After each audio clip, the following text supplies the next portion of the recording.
നമ്മുടെ ദൈവത്തിന്റെ നഗരത്തിൽ അവന്റെ വിശുദ്ധ പർവ്വതത്തിൽ യഹോവ വലിയവനും അത്യന്തം സുഖിനുമാകുന്നു.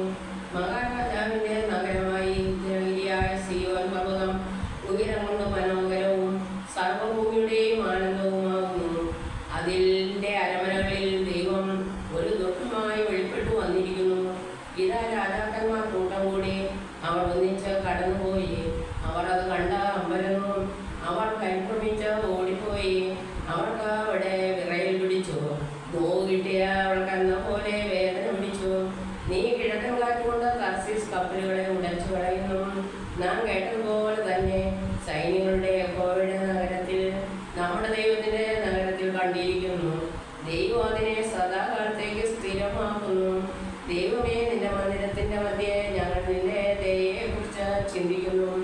ദൈവമേ, നിന്റെ നാമം പോലെ തന്നെ നിന്റെ സ്തുതിയും ഭൂമിയുടെ അറ്റങ്ങളോടെ എത്തുന്നു. നിന്റെ വലം കൈയിൽ നീതി നിറഞ്ഞിരിക്കുന്നു. നിന്റെ ന്യായവിധികൾ നിമിത്തം സിയോൻ പർവ്വതം സന്തോഷിക്കുകയും യഹൂദാപുത്രിമാർ ആനന്ദിക്കുകയും ചെയ്യുന്നു. സിയോനെ ചുറ്റി നടന്ന പ്രദക്ഷിണം ചെയ്യുവേൻ, അതിന്റെ ഗോപുരങ്ങളെ എണ്ണുവിൻ.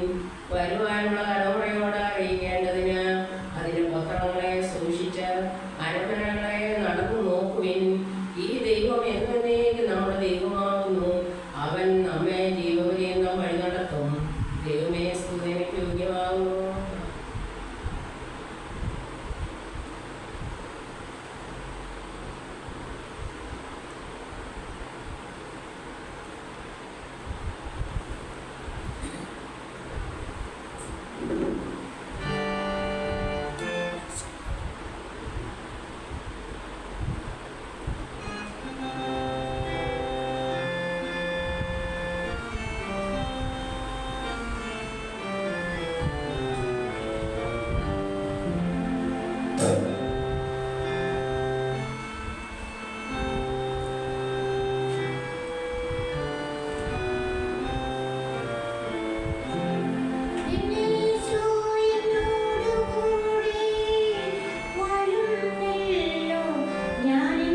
ദൈവത്തിന് സ്തുതി. കാൽവരി തറവാട് എക്യുമെനിക്കൽ ചാരിറ്റബിൾ ട്രസ്റ്റിൻ്റെ 6ാമത്തെ മാസത്തെ മീറ്റിങ്ങിലേക്കാണ് നാം ഇന്ന് കടന്നു വന്നിരിക്കുന്നത്. നിങ്ങളെ ഓരോരുത്തരെയും കർത്താവായ യേശു ക്രിസ്തുവിൻ്റെ നാമത്തിൽ നിങ്ങളെ സ്വാഗതം ചെയ്യുകയാണ്, ക്ഷണിക്കുകയാണ്. നാം ഒരു നിമിഷം നമുക്ക് നമ്മുടെ തലകൾ വണക്കി കണ്ണുകളടച്ച് നമുക്ക് പ്രാർത്ഥിക്കാം. ഞങ്ങളെ കൂടാതെ സ്നേഹിക്കുന്ന വാഴ്ത്തപ്പെട്ട കർത്താവേ, നല്ലൊരു ദിവസത്തിനായി ഞാൻ അതിനെ സ്തുതിക്കുന്നു, സ്തോത്രം ചെയ്യുന്നു കർത്താവേ. അപ്പോൾ ദാസന്മാരുടെ കണ്ണ് യജമാനന്റെ കയ്യിലേക്കും ദാസികളുടെ കണ്ണ് യജമാനന്റെ കയ്യിലേക്കും എന്നതുപോലെ അവിടുന്ന് ഞങ്ങളോട് കൃപ ചെയ്യുമ്പോഴും ഞങ്ങൾ നിന്റെ മുഖത്തേക്ക് നോക്കുന്നു കർത്താവേ. അവങ്കിലേക്ക് നോക്കിയവർ പ്രകാശിതരായി അവരുടെ മുഖം ലജ്ജിച്ചു പോയതുമില്ല കർത്താവേ. അപ്പോൾ ഞങ്ങൾ ആശയോടെ കർത്താവെ നിന്റെ മുഖത്തേക്ക് നോക്കിയാണ്. അപ്പോൾ ഈ സമയം നിന്റെ സാന്നിധ്യം ഞങ്ങൾക്ക് നൽകണമേ എന്ന് ഞങ്ങൾ നിന്നോട് പ്രാർത്ഥിക്കുന്നു കർത്താവേ. അവിടുന്ന് നിസ്സാരരായി ഞങ്ങളെ സന്ദർശിപ്പാൻ ഈ സമയം എഴുന്നള്ളി വരണമേ എന്ന് ഞങ്ങൾ നിന്നോട് പ്രാർത്ഥിക്കുന്നു കർത്താവേ. അപ്പോൾ 2 or 3 പേർ എൻ്റെ നാമത്തിൽ ഇവിടെ കൂടിയാലും അവരുടെ മധ്യേ ഞാൻ ഉണ്ട് എന്ന് വാഗ്ദത്തം ചെയ്ത നല്ല പിതാവേ. അപ്പോൾ അവിടുത്തെ പിതാവ് ദൈവമേ സ്തോത്രം കർത്താവേ. അവിടുത്തെ പുത്രനായ യേശുവിൻ്റെ രക്തത്താൽ കർത്താവേ അവിടുത്തെ പരിശുദ്ധാത്മാവിനെ ഞങ്ങളുടെ മധ്യത്തിലേക്ക് പറഞ്ഞയക്കണമേ എന്ന് ഞങ്ങൾ നിന്നോട് പ്രാർത്ഥിക്കുന്നു കർത്താവേ. അവിടുത്തെ ആത്മാവിനെ അയക്കണമേ എന്ന് പ്രാർത്ഥിക്കുന്നു കർത്താവേ. പരിശുദ്ധാത്മാവ് കടന്നു വരുമ്പോഴോ പാപത്തെക്കുറിച്ച്, നീതിയെക്കുറിച്ച്, ന്യായവിധിയെക്കുറിച്ച് ബോധം വരുത്തുന്ന ദൈവത്തിൻ്റെ പരിശുദ്ധാത്മാവ് ഞങ്ങളുടെ മധ്യത്തിലേക്ക് എഴുന്നള്ളി വരണമേ എന്ന് ഞങ്ങൾ നിന്നോട് പ്രാർത്ഥിക്കുന്നു കർത്താവേ. കർത്താവെ എന്നറിയുന്ന ചിന്തിപ്പാനിരിക്കുന്ന വചനത്തെ ഓരോ വചനങ്ങളെയും നിന്റെ കരങ്ങളിലേക്ക് ഏൽപ്പിക്കുന്നു കർത്താവെ. അവിടുത്തെ വചനത്തിൽ കൂടി നീ ഞങ്ങളോട് സംസാരിക്കണമേ ഇനിയുള്ള സമയം കർത്താവെ. അപ്പോൾ അവിടുത്തെ ദൂതന്മാരുടെ സംരക്ഷണം ഞങ്ങളുടെ മധ്യത്തിൽ ഉണ്ടാകണമേ എന്ന് ഞങ്ങൾ നിന്നോട് പ്രാർത്ഥിക്കുന്നു കർത്താവെ. സ്വർഗത്തിൽ നിന്ന് അവിടുത്തെ മാലാഖമാരെ അവിടെ നയിക്കണമേ എന്ന് പ്രാർത്ഥിക്കുന്നു കർത്താവെ. കർത്താവെ ഞങ്ങളുടെ ദേശത്ത് സന്ദർശിക്കണമേ എന്ന് പ്രാർത്ഥിക്കുന്നു കർത്താവെ. ഇന്ന് കടന്നു വന്ന ഓരോ കുഞ്ഞുങ്ങളെയും കർത്താവെ നിന്റെ കരങ്ങളിലേക്ക് ഏൽപ്പിച്ച് പ്രാർത്ഥിക്കുന്നു ദൈവമേ. അവരുടെ എല്ലാ ആവശ്യങ്ങളോടും കൂടി നീ ഇരിക്കണമേ എന്ന് പ്രാർത്ഥിക്കുന്നു കർത്താവെ. 5 അപ്പവും 2 മീനും ആ ബാലകൻ നിന്റെ കരങ്ങളിലേക്ക് ഏൽപ്പിച്ചപ്പോൾ കർത്താവെ അത് വർദ്ധിപ്പിച്ച് വാഴ്ത്തി അനുഗ്രഹിച്ച് കൊടുത്തവനായ നല്ല ദൈവമേ കർത്താവെ ഞങ്ങളെ നീ വാഴ്ത്തി അനുഗ്രഹിച്ച് പറഞ്ഞയക്കണമേ എന്ന് പ്രാർത്ഥിക്കുന്നു കർത്താവെ. ഞങ്ങളെ രോഗികളായി കിടന്നു വന്നിരിക്കുന്നവരുണ്ട് കർത്താവെ. ഇത് പൂർണ്ണമായി സൗഖ്യമാക്കുന്ന നിന്റെ കരം കർത്താവെ ഈ ആരംഭ സമയം തന്നെ പറയും മക്കളെ തൊടുന്നതിന് നന്ദിയപ്പ. ഹല്ലേലൂയ. നിന്റെ ആണിപ്പാട്ടുള്ള കരം തൊട്ട് കർത്താവെ പൂർണ്ണ സൗഖ്യമാക്കുന്നതിന് നന്ദി കർത്താവെ. അപ്പോൾ എല്ലാവിധ ഭാരങ്ങളും മാറ്റിക്കളയണമേ എന്ന് പ്രാർത്ഥിക്കുന്നു കർത്താവെ. സാമ്പത്തികമായി പ്രയാസം അനുഭവിക്കുന്നവർക്ക് കർത്താവെ പുതു വഴികൾ തുറന്നു കൊടുക്കണമേ എന്ന് പ്രാർത്ഥിക്കുന്നു കർത്താവെ. ഞങ്ങളുടെ ദേശത്തോട് മനസ്സറിയണമേ കർത്താവെ. കിടന്നു വരണമെന്നും ആഗ്രഹിച്ചിട്ട് കിടന്നു വരാതിരിക്കുന്നവരോട് പ്രാർത്ഥിക്കുന്നു ദൈവമേ. കർത്താവെ അവരെയും കുടുംബമായിട്ട് നീ അനുഗ്രഹിക്കണമേ എന്ന് പ്രാർത്ഥിക്കുന്നു. സ്വർഗമേ നിന്റെ സന്ദർശനം ഉണ്ടാകണമേ എന്ന് പ്രാർത്ഥിക്കുന്നു ദൈവമേ. അപ്പാസ്തോത്രം ദൈവമേ ഞങ്ങൾക്ക് ഇത്രത്തോളം നീ ആയുസ് നേടുന്നതിന് നന്ദി കർത്താവെ. അനേകം മരണം വഴിയായി ഭൂമിയിൽ നിന്ന് കടന്നു പോയപ്പോൾ കർത്താവെ അത് ഞങ്ങൾക്ക് ഒരു ദിവസം കൂടി നീ ആയുസ് നേടുന്നതിന് നന്ദി അപ്പ. കർത്താവെ ഇന്നത്തെ ദിവസത്തിൽ നീ അനുഗ്രഹിച്ച് പറഞ്ഞയക്കണമേ എന്ന് പ്രാർത്ഥിക്കുന്നു. എല്ലാം നമ്മൾക്കായി സ്തോത്രം, കൃപകൾക്കായി സ്തോത്രം. അടികൾക്കായി ജീവൻ യേശുവിൻ നാമത്തിൽ പ്രാർത്ഥിക്കുന്നു. കൃപയോടെ കേട്ട ഉത്തരം തരുമാറാണ് പിതാവേ. ആമേൻ. ദൈവത്തിനാമം മഹത്വപ്പെടുമാറാകട്ടെ. മാസങ്ങളായിട്ട് നാം ചിന്തിച്ചു വരുന്ന വിഷയം മരണം എന്ന വിഷയം സംബന്ധിച്ചായിരുന്നു നാം ചിന്തിച്ചു വരുന്നത്. ആദ്യത്തെ മാസം നാം ആത്മീക മരണം എന്ന വിഷയം സംബന്ധിച്ച് ചിന്തിച്ചു. രണ്ടാമത് നമ്മൾ ക്രിസ്തുവിൻ്റെ മരണത്തെക്കുറിച്ച് ചിന്തിച്ചു. മൂന്നാമത് ദുഷ്ടന്മാരുടെ മരണം എന്ന വിഷയം സംബന്ധിച്ച് ചിന്തിച്ചു. നാലാമത് പ്രാകൃത മരണം എന്ന വിഷയം സംബന്ധിച്ചു. അഞ്ചാമത് നിത്യമരണം എന്ന വിഷയം സംബന്ധിച്ച് നമ്മൾ ചിന്തിച്ചു.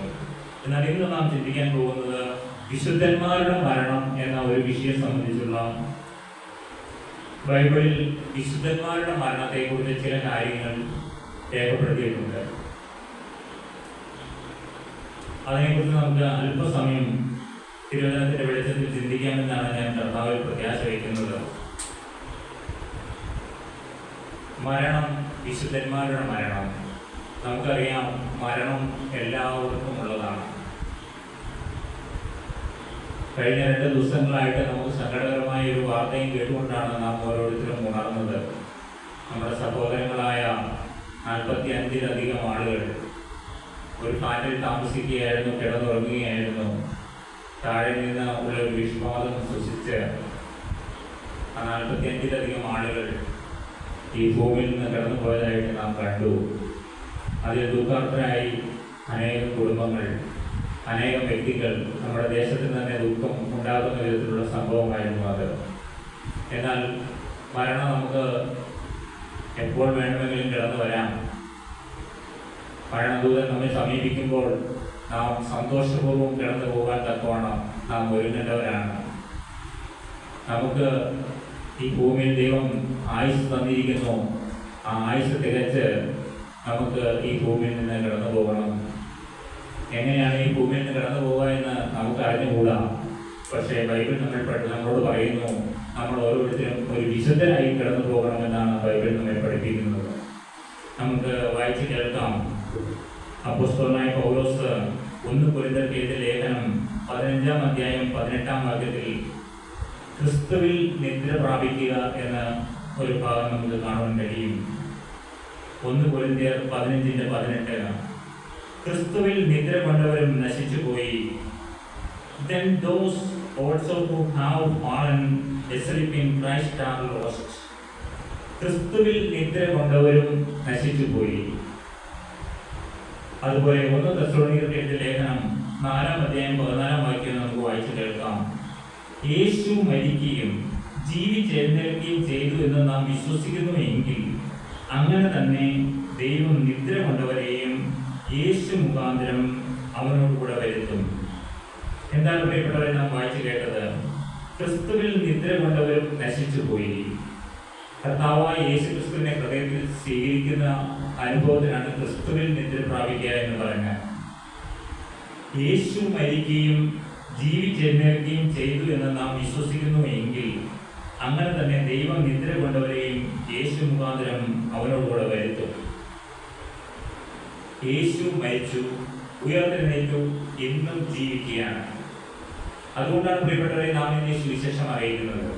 കർത്താവായ യേശു ക്രിസ്തു മരിച്ചു പോയിരുന്നു, ഉയർത്തെഴുന്നേറ്റിട്ടില്ലായിരുന്നു എങ്കിൽ നമുക്കൊരിക്കലും പറയാൻ സാധിക്കില്ല ക്രിസ്തുവിൽ നിദ്ര കൊണ്ടവരും നശിച്ചുപോയി എന്ന് മാത്രമേ നമുക്ക് പറയാൻ കഴിയുമായിരുന്നുള്ളൂ. എന്നാൽ കർത്താവായ യേശു ക്രിസ്തു മരണത്തെ ജയിച്ച് ഇന്നും ഉയർത്തെഴുന്നേറ്റ് പിതാവിൻ്റെ സന്നിധിയിൽ നമുക്ക് വേണ്ടി ഇരിക്കുന്നു എന്നുള്ളതാണ് നമുക്കുള്ള ഏറ്റവും വലിയ സമാധാനം. We believe that Jesus died and rose again, and so believe that God will bring with Jesus those who have fallen asleep in Him.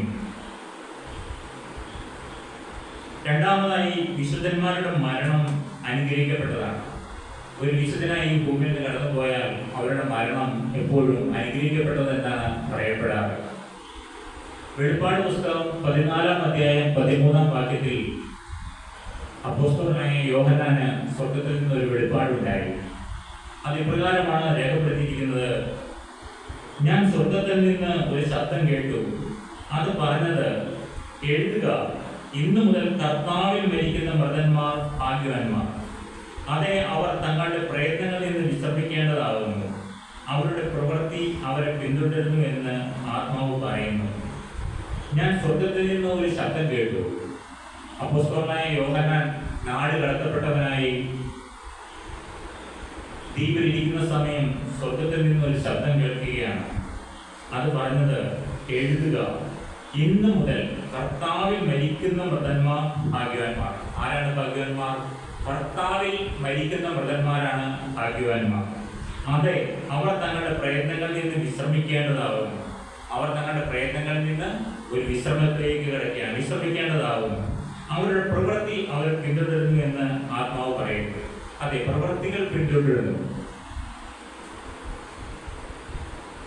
Then I heard a voice from heaven say, Right, blessed are the dead who die in the Lord from now on. Yes, says the Spirit, they will rest from their labor, for their deeds will follow them. അതെ, വിശുദ്ധന്മാരുടെ മരണം എപ്പോഴും അനുഗ്രഹിക്കപ്പെട്ടതാണ്. അടുത്തതായി നമുക്ക് കാണുവാൻ കഴിയും, വിശുദ്ധന്മാരുടെ മരണം ഒരു ലാഭമാണ്, ഒരു പ്രോഫിറ്റാണ് എന്ന് കാണുവാൻ കഴിയും. ഫിലിപ്പിയർക്ക് ലേഖനം 1-ാം അധ്യായം 21-ാം വാക്യം അവിടെ പറയുകയാണ്, എനിക്ക് ജീവിക്കുന്നത് ക്രിസ്തുവും മരിക്കുന്നത് ലാഭവുമാകുന്നുവെന്ന്. നമുക്ക് പറയാൻ കഴിയുമോ എനിക്ക് ജീവിക്കുന്നത് ക്രിസ്തുവാണ്, മരിക്കുന്നത് ലാഭമാണെന്ന്? അതൊരു വിശുദ്ധനായി തീർന്നെങ്കിൽ മാത്രമേ അങ്ങനെ നമുക്ക് പറയാൻ കഴിയുള്ളൂ. ഇല്ലെങ്കിൽ നാം പലപ്പോഴും മരണത്തെ നിരാശയോടെയാണ് നമ്മുടെ മുമ്പിൽ നമുക്ക് കാണാൻ കഴിയുന്നത്. അപ്പോൾ ഒരു വിശുദ്ധനായി തീരുക എന്നുള്ളതാണ് ദൈവത്തിന്റെ പരിശുദ്ധാത്മാവ് ഇന്ന് നമ്മളോട് ഓർമ്മപ്പെടുത്താൻ കഴിയുക. ഒരു വിശുദ്ധനാവുക അല്ലെങ്കിൽ ഒരു ശുദ്ധിമതിയായി തീരുക. എങ്ങനെയാണ് സാധാരണക്കാരായി നമുക്ക് വിശുദ്ധന്മാരാവാൻ കഴിയുക അല്ലെങ്കിൽ ഒരു ശുദ്ധിമതിയാവാൻ കഴിയുക? നമ്മൾ മനുഷ്യരാണ്, പാപത്തിലാണ് നാം ജനിച്ചത്. പക്ഷെ എപ്രകാരം നമുക്ക് വിശുദ്ധരായി തീരാൻ കഴിയും? അവന്റെ പുത്രനായ യേശുവിന്റെ രക്തം സകല പാപവും പോക്കി നമ്മെ ശുദ്ധീകരിക്കുന്നു. കർത്താവായ യേശു ക്രിസ്തു ക്രൂശിൽ അവസാനത്തോടെ ചോര വരെയും ഊറ്റി തന്നത് നമ്മളെ ഓരോരുത്തരെയും വിശുദ്ധരാക്കാൻ വേണ്ടിയാണ്. ആ യേശു ക്രിസ്തുവിന്റെ രക്തത്തിൽ നാം ആശ്രയിച്ചാൽ നമുക്കും വിശുദ്ധരായി തീരാൻ കഴിയും. നാലാമതായി വിശുദ്ധന്മാരുടെ മരണം വിശ്വാസം കൊണ്ട് നിറഞ്ഞതെന്ന് നമുക്ക് കാണാൻ കഴിയും. വിശ്വാസം കൊണ്ട് നിറഞ്ഞ ഒരു മരണം നമുക്ക് വായിച്ചു കേൾക്കാം. എബ്രായർക്ക് എഴുതിയ ലേഖനം 11-ാം അധ്യായം 13-ാം വാക്യം. ഇവർ എല്ലാവരും വാഗ്ദത്ത നിവൃത്തി പ്രാപിക്കാതെ ദൂരത്തു നിന്ന് അത് കണ്ട് അഭിനന്ദിച്ചും ഭൂമിയിൽ തങ്ങൾ അന്യരും പരദേശികളും എന്ന് ഏറ്റും പറഞ്ഞുകൊണ്ട് വിശ്വാസത്തിൽ മരിച്ചു. അതെ, വിശുദ്ധന്മാർ വിശ്വാസത്തിൽ മരിക്കുകയാണ്. എന്താണ് അവർ ഏറ്റു പറയുന്നത്? ഇവർ എല്ലാവരും വാഗ്ദത്ത നിവൃത്തി പ്രാപിക്കാതെ ദൂരത്ത് നിന്ന് അത് കണ്ടു. ഏതാണ് കാണുക പ്രിയപ്പെട്ടവരെ? ഇവിടെ നിന്നുകൊണ്ട് നാം ഈ ഭൂമിയിൽ നിന്നുകൊണ്ട് നാം കടന്നിരിക്കുന്ന രാജ്യം കാണുകയാണ് പ്രിയപ്പെട്ടവരെ. അതാണ് വാഗ്ദത്ത നിവൃത്തി പ്രാപിക്കുക എന്ന് പറയുന്നത്. ദൈവം വാഗ്ദത്തം ചെയ്തിരിക്കുന്നു. എന്താണ്? ഇവർ എല്ലാവരും വാഗ്ദത്ത നിവൃത്തി പ്രാപിക്കാതെ ദൂരത്ത് നിന്ന് അത് കണ്ട് അഭിനന്ദിച്ചും ഭൂമിയിൽ തങ്ങൾ അന്യരും പരദേശികളും എന്ന് ഏറ്റവും പറഞ്ഞുകൊണ്ട് വിശ്വാസത്തിൽ മരിച്ചു. അതാണ് പ്രിയപ്പെട്ടവരെ വിശ്വാസം. ഞാൻ ഈ ഭൂമിയിൽ അന്യനാണ്, പരദേശിയാണ് എന്നുള്ളതാണ് പ്രിയപ്പെട്ടവരെ വിശ്വാസം. നാം ഒരിക്കലും ഈ ഭൂമിയിൽ നിന്ന് കടന്ന് നമ്മുടെ സ്വന്തം നാട്ടിലേക്ക് കയറ്റണം. ഇത് നമ്മുടെ സ്വന്തം നാടല്ല പ്രിയപ്പെട്ടവരെ. നമുക്കറിയാം, നമ്മുടെ ഈ നാടിൽ നിന്ന് ജോലി തേടി മറ്റൊരു നാട്ടിൽ പോയവരാണ് അവിടെ വെച്ച് എന്തുകൊണ്ട് പോയി കടന്നുപോയി. പക്ഷെ അവരെ എവിടെ എത്തിച്ചു? നമ്മളിവിടെ നിന്ന് ഫ്ലൈറ്റ് അയച്ച് ആ ഫ്ലൈറ്റിൽ അവരുടെ ബോഡി എവിടെ എത്തിച്ചു? നമ്മുടെ ഈ സ്വന്തം നാട്ടിൽ എത്തിച്ചു. എന്ന് പറയുമ്പോൾ തന്നെയാണ് പ്രിയപ്പെട്ടവരെ, നമ്മുടെ സ്വന്തം നാട് ഇതല്ല.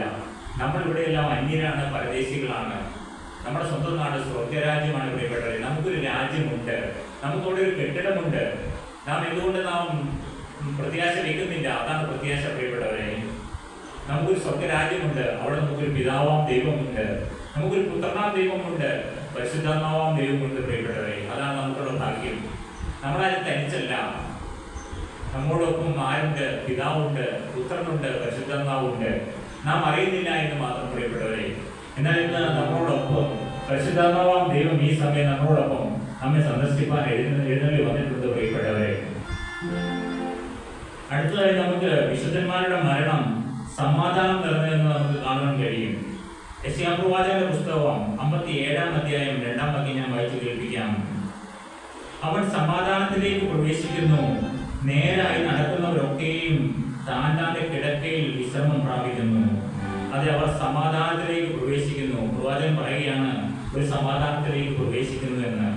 നേരായി നടക്കുന്നവരൊക്കെയും താൻ്റെ കിടക്കയിൽ വിശ്രമം പ്രാപിക്കുന്നു എന്ന്. അതും വിശുദ്ധന്മാരുടെ മരണത്തെക്കുറിച്ചാണ് പറയുന്നത്. ഒരു വിശുദ്ധനായെങ്കിൽ മാത്രമേ ഇതുപോലെ നമുക്ക് സമാധാനത്തോടെ ഈ ഭൂമിയിൽ നിന്ന് കടന്നു പോകാൻ കഴിയുള്ളൂ പ്രിയപ്പെട്ടവരെ. Those who walk uprightly enter into peace. They find rest as they lie in death. വിശുദ്ധന്മാരുടെ മരണം സമാധാനം നിറഞ്ഞത് പ്രിയപ്പെട്ടവരെ.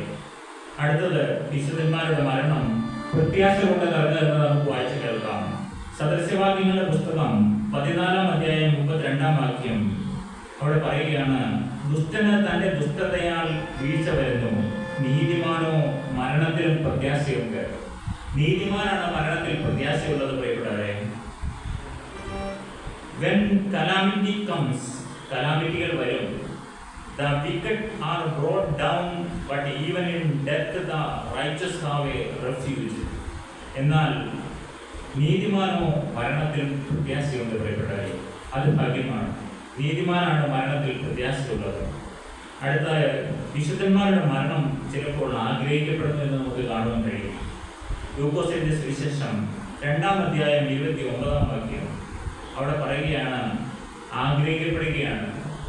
കാരണം ഇവിടെ പറഞ്ഞിരിക്കുന്ന ആള് ലൂക്കോസ് 2:29, ഇപ്പോൾ നാഥ തിരുവചനം പോലെ നീ അടിയനെ സമാധാനത്തോടെ വിട്ടയക്കുന്നു. Sovereign Lord, as you have promised, you now dismiss your servant in peace. ഇത് പറയുന്നത് ഒരു വാർദ്ധക്യത്തിലെത്തിയ ഒരു പിതാവാണ്. അദ്ദേഹത്തിന്റെ പേര് ശിമിയോൻ എന്നാണ്.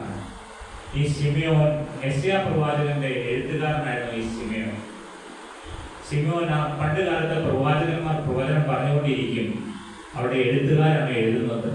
അപ്പോൾ പ്രവാചകൻ പറയുകയാണ്, കന്യക ഗർഭിണിയായി ഒരു മകനെ പ്രസവിക്കും. അപ്പോൾ ഈ ശിമോൻ എഴുതിക്കൊണ്ടിരുന്നപ്പോൾ പെട്ടെന്ന് തന്നെ എഴുത്ത് നിർത്തി. യെശയ്യാ പ്രവാചകനോട് ചോദിച്ചു, പ്രവാചകൻ എന്താ പറയുന്നത്? കന്യക ഗർഭിണിയായി ഒരു മകനെ പ്രസവിക്കുമെന്നോ? ഒരിക്കലും ഈ എഴുത്തുകാരുടെ ശക്തി, കാരണം അങ്ങനെ ഒരു ചരിത്രത്തിൽ നടന്നിട്ടില്ല. ഒരു കന്യക ഗർഭിണിയായി മകനെ പ്രസവിക്കുകയില്ല. അപ്പോൾ തന്നെ എഴുത്ത് നിർത്തി. അപ്പോൾ ശിമോനോട് യെശയ്യാ പ്രവാചകൻ പറയുകയാണ്, നീ ഇത് കാണാതെ, ഈ കന്യക ഗർഭിണിയായ ഒരു മകനെ പ്രസവിക്കുന്നത് കാണാതെ നീ മരണം കാണുകയില്ല എന്ന് ഈ പ്രവാചകൻ പറയുകയാണ്. അങ്ങനെ നൂറ്റാണ്ടുകൾ കാത്തുകാത്തിരിക്കുകയാണ്. അദ്ദേഹത്തിന് യെരൂശലേം ദേവാലയത്തിൽ ഒരു പുരോഹിത ശുശ്രൂഷ ലഭിക്കുകയാണ്. കർത്താവായ യേശുക്രിസ്തുവിനെ മാതാവും യോസേഫ് പിതാവും കൂടി ആ കല്ലിടാവിൽ ജനിച്ച യേശുക്കുഞ്ഞിനെയും കൊണ്ട് ആ ദേവാലയത്തിലേക്ക് നടന്നു ചെല്ലുകയാണ്. ആ നടന്നു ചെല്ലുമ്പോൾ ഈ വാർദ്ധക്യത്തിലിരിക്കുന്ന ശിമയോന്റെ കരങ്ങളിലേക്കാണ് ഈ യേശുക്കുഞ്ഞിനെ ആ മാതാവ് ഏൽപ്പിച്ചത്. അപ്പോൾ ശിമയോൻ പറയുന്ന വാക്യമാണിത്, നാഥ ഇപ്പോൾ നാഥ തിരുവചനം പോലെ നീ അടിയനെ സമാധാനത്തോടെ വിട്ടയക്കുന്നതെന്ന്. കാരണം നൂറ്റാണ്ടുകൾ കാത്തിരിക്കുകയാണ്. യെശയ്യാ പ്രവാചകൻ കർത്താവായ യേശുക്രിസ്തു ജനിക്കുന്നതിന് എത്രയോ വർഷം മുമ്പ് ജീവിച്ചിരുന്നയാളാണ് യെശയ്യാ പ്രവാചകൻ. പക്ഷേ ശിമയോന് ദൈവം ദീർഘായുസ് കൊടുക്കുകയാണ്. എന്തിനാണ്? ഈ രക്ഷ കാണുവാൻ. അദ്ദേഹം ഒരു അവിശ്വാസം വന്നു, ഈ കുഞ്ഞ് കന്യക ഗർഭിണിയായി മകനെ പ്രസവിക്കുമെന്നുള്ള കാഴ്ച കാണുവാനായിട്ട് ഈ ശിമയോന് ദൈവം ആയുസ് നീട്ടിക്കൊടുത്തു. അങ്ങനെ കാണുകയാണ്, ഇപ്പോൾ നാഥ തിരുവചനം പോലെ നീ അടിയനെ സമാധാനത്തോടെ വിട്ടയക്കുന്നു എന്ന്. അതേ സമാധാനത്തോടെ വിട്ടയക്കാൻ പ്രാർത്ഥിക്കുന്ന ഒരു പുരോഹിതനെയാണ് ഇവിടെ കാണാൻ കഴിയുന്നത്. അടുത്തായി നമുക്ക് കാണാൻ കഴിയും, വിശുദ്ധന്മാരുടെ മരണം ഇതിനെ കാത്തിരിക്കുന്നു എന്ന്. ഇയ്യോബിന്റെ പുസ്തകം 14-ാം അധ്യായം 14-ാം വാക്യം നമുക്ക് വായിച്ച് കേൾക്കാം. മനുഷ്യൻ മരിച്ചാൽ വീണ്ടും ജീവിക്കുമോ? എന്നാൽ എനിക്ക് മാറ്റം വരുവോളം എൻ്റെ യുദ്ധകാലമൊക്കെയും കാത്തിരിക്കാമായിരുന്നു. ഇയ്യോബ് പറയുകയാണ്, മനുഷ്യൻ മരിച്ചാൽ വീണ്ടും ജീവിക്കുമോ എന്ന്. മനുഷ്യൻ മരിച്ചാൽ വീണ്ടും ജീവിക്കുമോ? തീർച്ചയായും ജീവിക്കും പ്രിയപ്പെട്ടവരെ. ഇയ്യോബ് പറയുകയാണ്, മനുഷ്യൻ മരിച്ചാൽ വീണ്ടും ജീവിക്കുമോ? ജീവിക്കും. എന്നാൽ എനിക്ക് മാറ്റം വരുവോളം എൻ്റെ യുദ്ധകാലമൊക്കെയും കാത്തിരിക്കാമായിരുന്നു എന്ന്. അതെ, മരണത്തിന് വേണ്ടി കാത്തിരിക്കുന്ന ഒരു ഭക്തനെയാണ് കാണുവാൻ കഴിയുമെന്ന് പറയപ്പെട്ടവരെ. അടുത്തത്, അനുസരണത്തോടു കൂടെ സ്വീകരിക്കപ്പെടുന്നു വിശുദ്ധന്മാരുടെ മരണം എന്ന് നമുക്ക് കാണുവാൻ കഴിയും. ഉൽപ്പത്തി പുസ്തകം 50-ാം അധ്യായം 24-ാം വാക്യം. അനന്തരം യോസേഫ് തന്റെ സഹോദരന്മാരോട്, ഞാൻ മരിക്കുന്നു, എന്നാൽ ദൈവം നിങ്ങളെ സന്ദർശിക്കുകയും ഈ ദേശത്ത് നിന്ന് താൻ അബ്രഹാമിനോടും ഇസ്ഹാക്കിനോടും യാക്കോബിനോടും സത്യം ചെയ്ത ദേശത്തേക്ക് കൊണ്ടുപോവുകയും ചെയ്യുമെന്ന് പറഞ്ഞു. അനന്തരം യോസേഫ് തന്റെ സഹോദരന്മാരോട് പറയുകയാണ്, ഞാൻ മരിക്കുന്നു, എന്നാൽ ദൈവം നിങ്ങളെ സന്ദർശിക്കുകയും ഈ ദേശത്ത് നിന്ന് താൻ അബ്രഹാമിനോടും ഇസ്ഹാക്കിനോടും യാക്കോബിനോടും സത്യം ചെയ്ത ദേശത്തേക്ക് കൊണ്ടുപോവുകയും ചെയ്യുമെന്ന് പറഞ്ഞു. പ്രിയപ്പെട്ടവരെ, അതാണ് ഭാഗ്യകരമായ ഒരു മരണം. അനുസരണത്തോടുകൂടി മരണം സ്വീകരിക്കുകയാണ് ഇവിടെ കാണുന്നത്. യോസേഫ് പറയുകയാണ് തന്റെ സഹോദരന്മാരോട്, Then Joseph said to his brothers, I am about to die, but God will surely come to your aid and take you up out of this land to the land he promised on oath to Abraham, Isaac and Jacob. അബ്രഹാമിനോടും ഇസ്ഹാക്കിനോടും യാക്കോബിനോടും സത്യം ചെയ്ത ദേശത്തേക്ക് കൊണ്ടുപോവുകയും ചെയ്തു. ഏതാണ് പ്രിയപ്പെട്ടവരെ ആ ദേശം? അതാണ് വാഗ്ദത്ത ദേശം. പ്രിയപ്പെട്ടവരെ, നാം ഈ ഭൂമിയിൽ ജീവനോടെ ഇരുന്നുകൊണ്ട് തന്നെ നാം എവിടെ കാണണം? നാം ചെല്ലാൻ പോകുന്ന വാഗ്ദത്ത ദേശത്തെ കുറിച്ച് നാം സ്വപ്നം കാണുന്നവരാണ് പ്രിയപ്പെട്ടവരെ. നമ്മുടെ പൗരത്വമോ സ്വർഗത്തിലാവുന്ന പ്രിയപ്പെട്ടവരെ. അടുത്തതായി നമുക്ക് യോശുവയുടെ പുസ്തകം 23-ാം അധ്യായം 14-ാം വാക്യത്തിൽ കാണാം. യോശുവ പറയുകയാണ്, ഇതാ ഞാൻ ഇന്ന് സകല ഭൂവാസികളുടെയും വഴിയിലേക്ക് പോകുന്നു എന്ന്. സകല ഭൂവാസികളുടെയും വഴിയെന്ന്. അതിൽ പ്രിയപ്പെട്ടവരെ, സകല ഭൂവാസികളുടെയും വഴിയായി പോകുന്നു എന്ന്. Now I am about to go the way of all the earth. സകല ഭൂവാസികളുടെയും വഴി എന്ന് നമുക്ക് കാണാൻ കഴിയും. അതുപോലെ തന്നെ 1 രാജാക്കന്മാരുടെ പുസ്തകം 2-ാം അധ്യായം 2-ാം വാക്യം, ദാവീദിന് മരണകാലം അടുത്തു വന്നപ്പോൾ അവൻ തന്റെ മകനായ ശലോമോനോട് കൽപ്പിച്ചത് എന്തെന്നാൽ, ഞാൻ സകല ഭൂവാസികളുടെയും വഴിയായി പോകുന്നു, നീ ധൈര്യം കൊണ്ട് പുരുഷനായിരിക്കുക എന്ന്. ദാവീദ് പറയുകയാണ്, തന്റെ മരണകാലം അടുത്തു വന്നു എന്ന് ദാവീദ് മനസ്സിലായി. അപ്പോൾ ദാവീദ് തന്റെ മകനായ ശലോമോനോട് പറയുകയാണ്, ഞാൻ സകല ഭൂവാസികളുടെയും വഴിയായി പോകുന്നു, നീ ധൈര്യം കൊണ്ട് പുരുഷനായിരിക്കുക എന്ന് തന്റെ മകനോട് പറയുകയാണ്. നമുക്ക് സാധിക്കുമോ പ്രിയപ്പെട്ടവരെ? ദാവീദ് പറഞ്ഞപോലെ സ്വന്തം മക്കളെ അടുത്ത് വിളിച്ച് പറയുകയാണ്, ഞാൻ സകല ഭൂവാസികളുടെയും വഴിയായി പോകുന്നു. ഏതാണ് പ്രിയപ്പെട്ടവരെ സകല ഭൂവാസികളുടെയും വഴി? അത് മരണത്തിന്റെ വഴിയാണ് പ്രിയപ്പെട്ടവരെ. ആ വഴിയായി പോകുന്നു, നീ ധൈര്യം കൊണ്ട് പുരുഷനായിരിക്കുക എന്ന്. അത് പ്രിയപ്പെട്ടവരെ, ദാവീദിന്റെ പ്രത്യാശയാണ് അത്. നമുക്കറിയാം, നൂറ്റാണ്ടുകളായി എത്രയോ തലമുറകൾ കടന്നുപോയി പ്രിയപ്പെട്ടവരെ. നമ്മളും ഒരിക്കൽ കടന്നു പോവുക തന്നെ ചെയ്യും. കൂടി വന്നാൽ 100 അല്ലെങ്കിൽ 120 വയസ്സ് വരെയൊക്കെ മാക്സിമം. കഴിഞ്ഞ ദിവസം ഒരു വീഡിയോ കാണുകയുണ്ടായി. 107 വയസ്സുള്ള ഒരു അമ്മച്ചി ഇരുന്ന് പാട്ട് പാടുന്നു. 107 വയസ്സ്. ആ അമ്മച്ചി ഓർമ്മ വായിച്ചുകൊണ്ടാണ് പാട്ട് പാടുന്നതായിട്ട് കഴിഞ്ഞ ദിവസം ഒരു വീഡിയോ കണ്ടു. മാക്സിമം വരുന്ന ഒരു ആയുസ് എന്ന് പറയുന്നത് 110 വയസ്സ് വരെയൊക്കെയാണ് മാക്സിമം നമുക്ക് കിട്ടുക. അപ്പോൾ എന്തായാലും നാം എന്തിനെ നേരിട്ടേ പറ്റുകയുള്ളൂ, മരണത്തെ നാം നേരിട്ടേ കഴിയുകയുള്ളൂ പ്രിയപ്പെട്ടവരെ. അപ്പോൾ നമുക്ക് വിശുദ്ധനായി തീർന്നെങ്കിൽ മാത്രമേ ഈ മരണത്തെ ധൈര്യത്തോടുകൂടി നമുക്ക് നേരിടുവാൻ കഴിയുകയുള്ളൂ പ്രിയപ്പെട്ടവരെ. അടുത്തതായി നമുക്ക് ഭയം കൂടാതെ സ്വീകരിക്കുന്നു. വിശുദ്ധന്മാർ മരണത്തെ ഭയം കൂടാതെ സ്വീകരിക്കുന്നു എന്ന്. സങ്കീർത്തനങ്ങൾ 23-ാം അധ്യായം 4-ാം വാക്യം, കൂരിൽ താഴ്വരയിൽ കൂടി നടന്നാലും ഞാനൊരു അനർത്ഥവും ഭയപ്പെടുകയില്ല, നീ എന്നോട് കൂടി ഇരിക്കുന്നുവല്ലോ, നിന്റെ വഴിയും പോലും എന്നെ ആശ്വസിപ്പിക്കുന്നു പ്രിയപ്പെട്ടവരെ. എന്തുകൊണ്ടാണ് നമുക്ക് സമാധാനത്തോടെ ഇരിക്കാൻ കഴിയുക? എന്തുകൊണ്ടാണ് ഭയം കൂടാതെ മരണത്തെ സ്വീകരിക്കാൻ കഴിയുക? കൂരിൽ താഴ്വരയിൽ കൂടി നടന്നാലും ഞാനൊരു അനർത്ഥവും ഭയപ്പെടുകയില്ല, നീ എന്നോട് കൂടെ ഇരിക്കുന്നുവല്ലോ, നിന്റെ വഴിയും പോലും എന്നെ ആശ്വസിപ്പിക്കുന്നു. കാരണം നാം തനിച്ചല്ല പോകുന്നത് എന്നുള്ളൊരു പ്രത്യാശ ദൈവം നമ്മോട് കൂടിയിരിക്കാമെന്ന് പറയുകയാണ് പ്രിയപ്പെട്ടവരെ.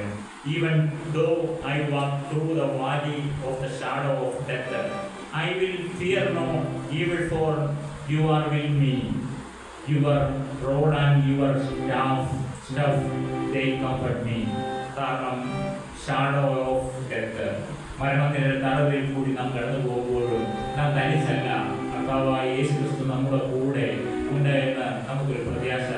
അതാണ് പ്രിയപ്പെട്ടവരെ ഭയം കൂടാതെ മരണത്തെ സ്വീകരിക്കുവാൻ സാധിക്കുന്നത് പ്രിയപ്പെട്ടവരെ. അടുത്തതായി നമുക്ക് വിശുദ്ധന്മാരുടെ മരണം ദൈവത്തിന്റെ കാഴ്ചയിൽ വിലയേറിയതാണ്. ഒരു വിശുദ്ധനായി ഈ ഭൂമിയിൽ നിന്ന് കടന്നു പോകുക എന്ന് പറയുന്നത് സ്വർഗത്തിലെ ദൈവത്തിന്റെ കാഴ്ചയിൽ അത് ഏറ്റവും വിലയേറിയതാണ് പ്രിയപ്പെട്ടവരെ. സങ്കീർത്തനങ്ങൾ 116-ാം സങ്കീർത്തനം 15-ാം വാക്യം നമുക്ക് വായിച്ചു കേൾക്കാം. തന്റെ ഭക്തന്മാരുടെ മരണം യഹോവയ്ക്ക് വിലയേറിയതാവുന്നു. അത് തന്റെ ഭക്തന്മാരുടെ മരണമാണ് യഹോവയ്ക്ക് വിലയേറിയത്. Precious in the sight of the Lord is the death of his saints. വിശുദ്ധന്മാരുടെ മരണം ദൈവത്തിന് വിലയേറിയതാണ് പ്രിയപ്പെട്ടവരെ. അടുത്തത്, വിശുദ്ധന്റെ മരണം ദൈവം ഇതുവരെയും പരിപാലിക്കുന്നു പ്രിയപ്പെട്ടവരെ. 48-ാം സങ്കീർത്തനം 14-ാം വാക്യം, ഈ ദൈവം എന്നുമെന്നേക്കും നമ്മുടെ ദൈവമാകുന്നു, അവൻ നമ്മെ ജീവപര്യന്തം വഴി നടത്തും. അതെ, ജീവപര്യന്തം വഴി നടത്തുന്നവനായ ഒരു ദൈവം. ആ ദൈവത്തിൽ നാം വിശ്വസിക്കുക, ആ ദൈവത്തിൽ നാം ആശ്രയിക്കുക പ്രിയപ്പെട്ടവരെ. For this God is our God forever and ever.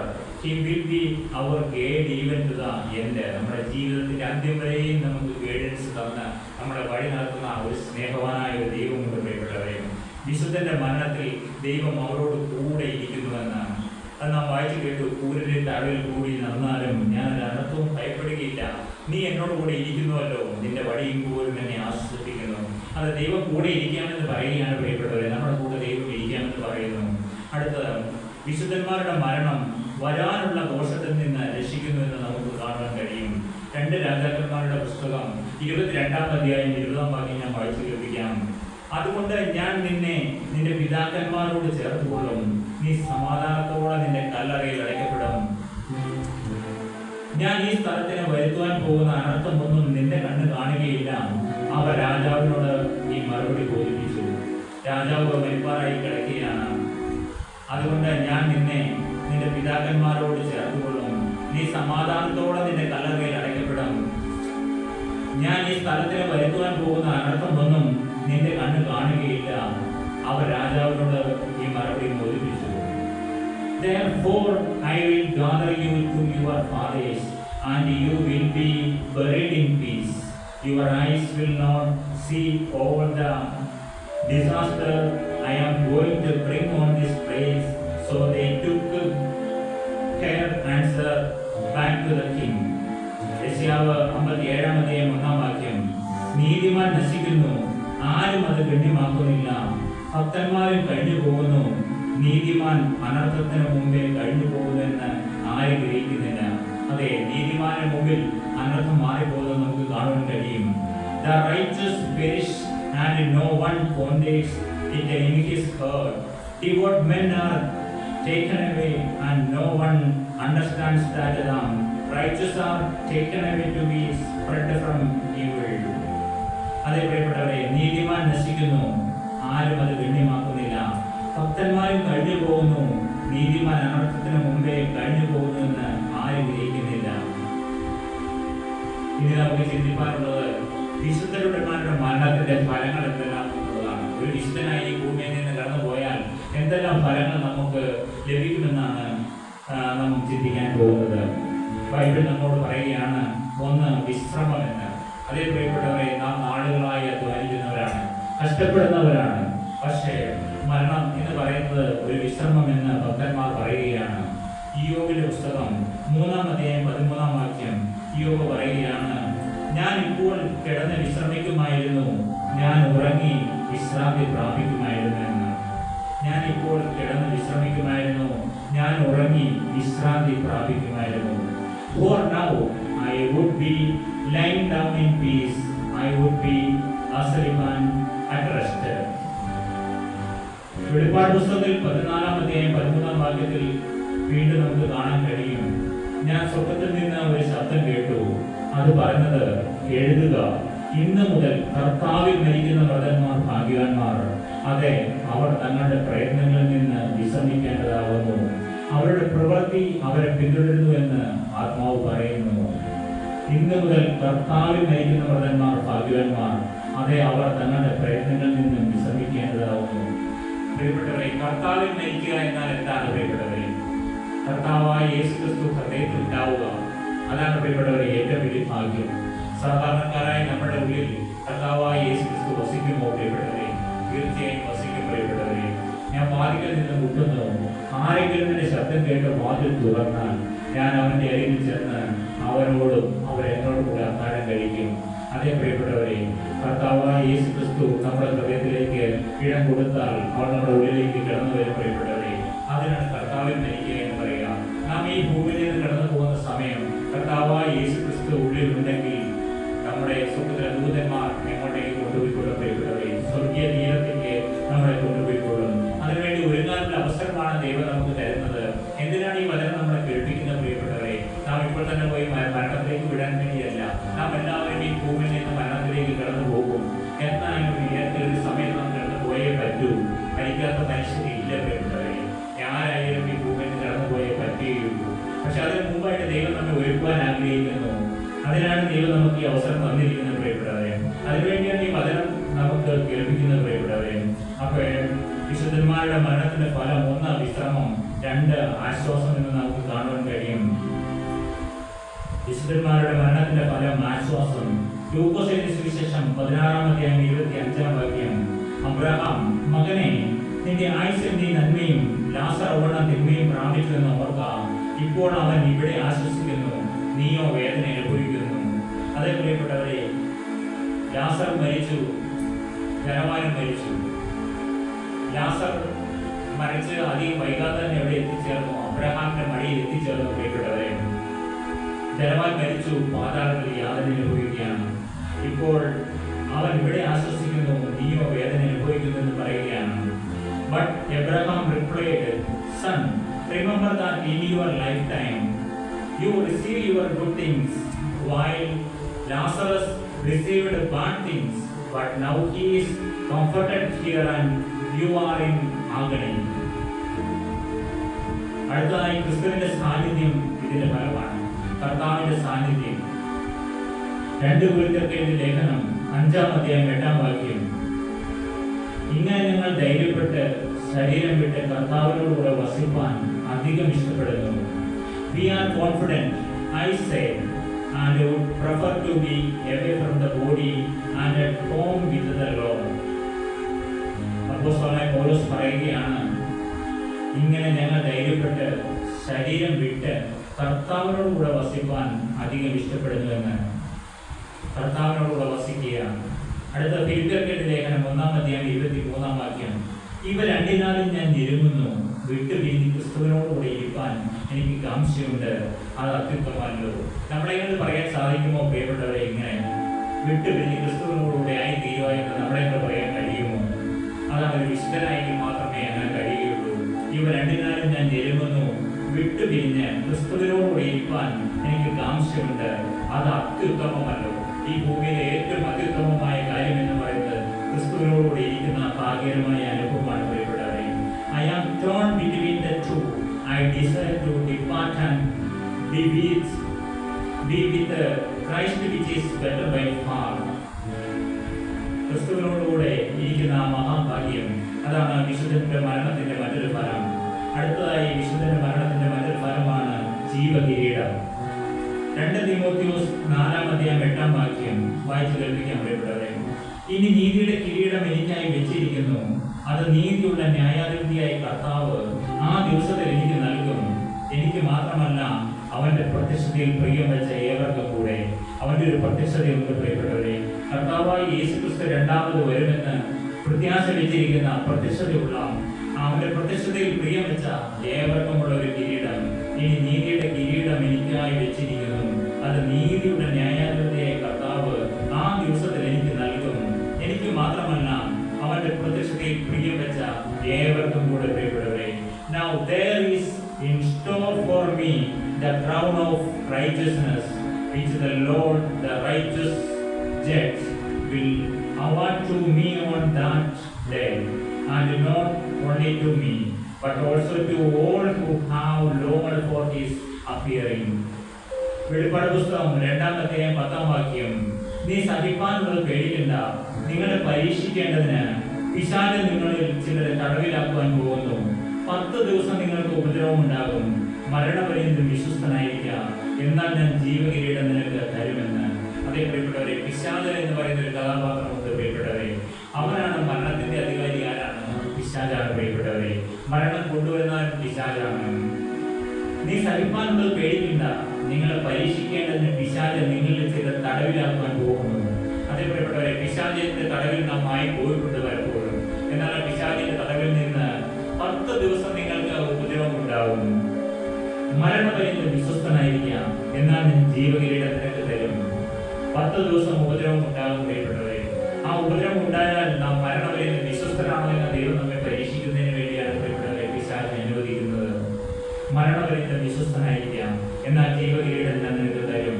നീ സഹിപ്പാനുള്ളത് പേടിക്കണ്ട, നിങ്ങളെ പരീക്ഷിക്കേണ്ടതിന് പിശാച് നിങ്ങളിൽ ചില തടവിലാക്കുവാൻ പോകുന്നു. 10 ദിവസം നിങ്ങൾക്ക് ഉപദ്രവം ഉണ്ടാകും, മരണപര്യന്തം വിശ്വസ്തനായിരിക്കാം, എന്നാൽ ഞാൻ ജീവകിരീടം നിനക്ക് തരും. Do not be afraid of what you are about to suffer. I tell you, the devil will put some of you in prison to test you, and you will suffer persecution for 10 days. Be faithful even to the point of death, and I will give you the crown of life. അതേ പ്രിയപ്പെട്ടവരെ, ജീവിതത്തിൽ നമുക്കൊരു കിരീടം തരാമെന്ന് പറയുകയാണ്. അടുത്തത് സന്തോഷപ്രദമായ ഒരു ഉയർപ്പുണ്ട് പ്രിയപ്പെട്ടവരെ. വിശുദ്ധന്മാരുടെ മരണത്തിന്റെ ഫലമാണ് ഒരു സന്തോഷപരമായ ഒരു ഉയർപ്പ്. യെശയ്യാപ്രവാചകന്റെ പുസ്തകം 26-ാം അധ്യായം 19-ാം വാക്യം. നിന്റെ മൃതന്മാർ ജീവിക്കും, എന്റെ ശവങ്ങൾ എഴുന്നേൽക്കും. പൊടിയിൽ കിടക്കുന്നവരെ ഉണർന്ന് ഘോഷിപ്പിൻ, നിന്റെ മഞ്ഞ് പ്രഭാതത്തിലെ മഞ്ഞുപോലെ ഇരിക്കുന്നു, ഭൂമി പ്രേതന്മാരെ പ്രസവിക്കുമല്ലോ എന്ന്.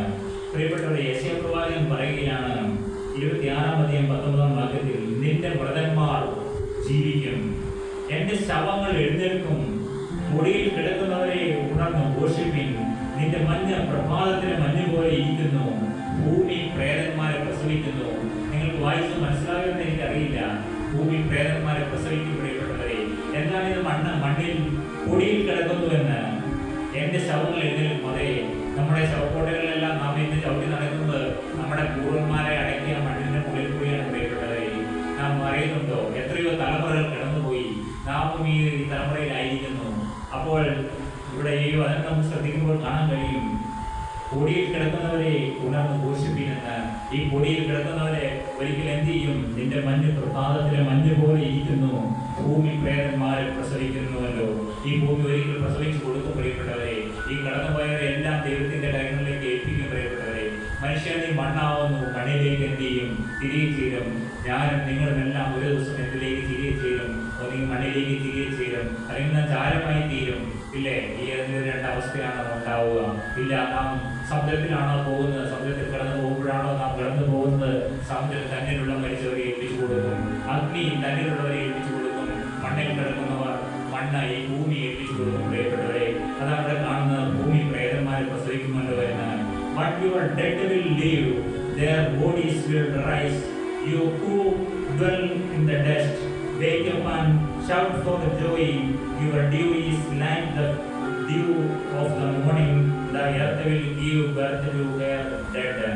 അതുപോലെ ദാനിയേൽ പ്രവാചകന്റെ പുസ്തകം 12-ാം അധ്യായം 2-ാം വാക്യത്തിൽ ദാനിയേൽ പ്രവാചകൻ പറയുകയാണ്, നിലത്തിലെ പൊടിയിൽ നിദ്ര കൊള്ളുന്നവരിൽ പലരും ചിലർ നിത്യജീവനായും ചിലർ ലജ്ജയ്ക്കും നിത്യനിന്ദയ്ക്കുമായും ഉണരുമെന്ന്. നിലത്തിലെ പൊടിയിൽ നിദ്ര കൊള്ളുന്നവരിൽ പലരും ചിലർ നിത്യജീവനായും ചിലർ ലജ്ജയ്ക്കും നിത്യനിന്ദയ്ക്കുമായും ഉണരുമെന്ന്. പ്രിയപ്പെട്ടവരെ, നാം ഏത് നിലവാരത്തിൽ നാം വരും? നാം നിത്യജീവനായിട്ട് എഴുന്നേൽക്കണം പ്രിയപ്പെട്ടവരെ. നാം മണ്ണിലായിരുന്നാലും നാം നിത്യജീവന് വേണ്ടി എഴുന്നേൽക്കണം. നിത്യലജ്ജയ്ക്കും നിന്ദയ്ക്കുമായി തീരരുത് പ്രിയപ്പെട്ടവരെ. അടുത്തത്, ദുഷ്ടർ ഗണ്യമാക്കുന്നില്ല. ഈ മരണത്തെ, ദുഷ്ടരെ ആരും ഗണ്യമാക്കുന്നില്ല പ്രിയപ്പെട്ടവരെ. യെശയ്യാപ്രവാചകന്റെ പുസ്തകം 57-ാം അധ്യായം 1-ാം വാക്യം, നീതിമാൻ നശിക്കുന്നു, ആരും അത് ഗണ്യമാക്കുന്നില്ല. ഭക്തന്മാരും കഴിഞ്ഞു പോകുന്നു, നീതിമാൻ അനർത്ഥത്തിന് മുമ്പേ കഴിഞ്ഞു പോകുന്നു എന്ന് ആരും ഗ്രഹിക്കുന്നില്ല. നീതിമാന്മാർ നശിക്കുന്നു, ആരും അത് ഗണ്യമാക്കുന്നില്ല. ഭക്തന്മാരും കഴിഞ്ഞു പോകുന്നു, നീതിമാൻ അനർത്ഥത്തിന് മുമ്പേ കഴിഞ്ഞു പോകുന്നു എന്ന് ആരും ഗ്രഹിക്കുന്നില്ല. ഒരു നീതിമാനെ ദൈവം കരുതുകയാണ്, അനർത്ഥത്തിലേക്ക് അവനെ കടത്തിവിടാതെ അതിനു മുമ്പേ തന്നെ നീതിമാനായി കടന്നു പോകുന്നു. The righteous perish and no one ponders it in his heart. Devout men are taken away and no one understands that the righteous are taken away to be spread from evil. അടുത്തായി, വിശുദ്ധന്മാരുടെ മരണത്തിന്റെ ഫലം ശേഷിക്കുന്നവരെ ആശ്വസിപ്പിക്കുന്ന വാക്കുകളാണ് പ്രിയപ്പെട്ടവരെ. നമുക്കറിയാം, ഒരു വിശുദ്ധനായി ഭൂമിയിൽ നിന്ന് കടന്നു പോയാൽ അവർ മറ്റുള്ളവരെ ആശ്വസിപ്പിക്കുന്നതായിട്ട് നമുക്ക് കേൾക്കാം. 1 തെസ്സലോനിക്കർ 4-ാം അധ്യായം 13-ാം വാക്യം, സഹോദരന്മാരെ, നിങ്ങൾ പ്രത്യാശയില്ലാത്ത മറ്റുള്ളവരെ പോലെ ദുഃഖിക്കാതിരിക്കേണ്ടതിന് നിദ്രമുള്ളവരെ കുറിച്ച് അറിവില്ലാതിരിക്കരുത് എന്ന് ഞങ്ങൾ ആഗ്രഹിക്കുന്നു. അതേപോലെ പലപ്പോഴും നമുക്ക് അറിവില്ല ഇവിടെ മരണശേഷം എന്താണ് സംഭവിക്കുക എന്ന്. നാം എപ്പോഴും അറിവില്ലാത്തവരാണ് പ്രിയപ്പെട്ടവരെ.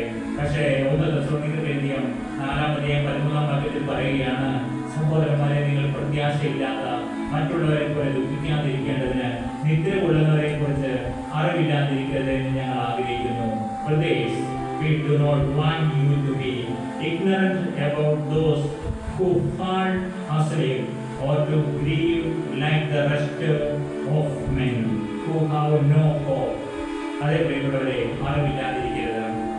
നമുക്കറിയാം, നമ്മുടെ അമ്മയുടെ ഗർഭപാത്രത്തിൽ നാം 9 മാസം അല്ലെങ്കിൽ 10 മാസത്തോളം നമ്മളെ മാതാവ് ചുമന്നുകൊണ്ട് നമ്മളെ വളർത്തി. അപ്പോൾ നാം വിചാരിച്ചു നമ്മുടെ ലോകം ആ ഗർഭപാത്രത്തിനുള്ളിലാണ് നാം ധരിച്ചത്. പക്ഷെ നാം 10 മാസം അല്ലെങ്കിൽ 9 മാസം കഴിഞ്ഞപ്പോൾ നാം എവിടെ എത്തി?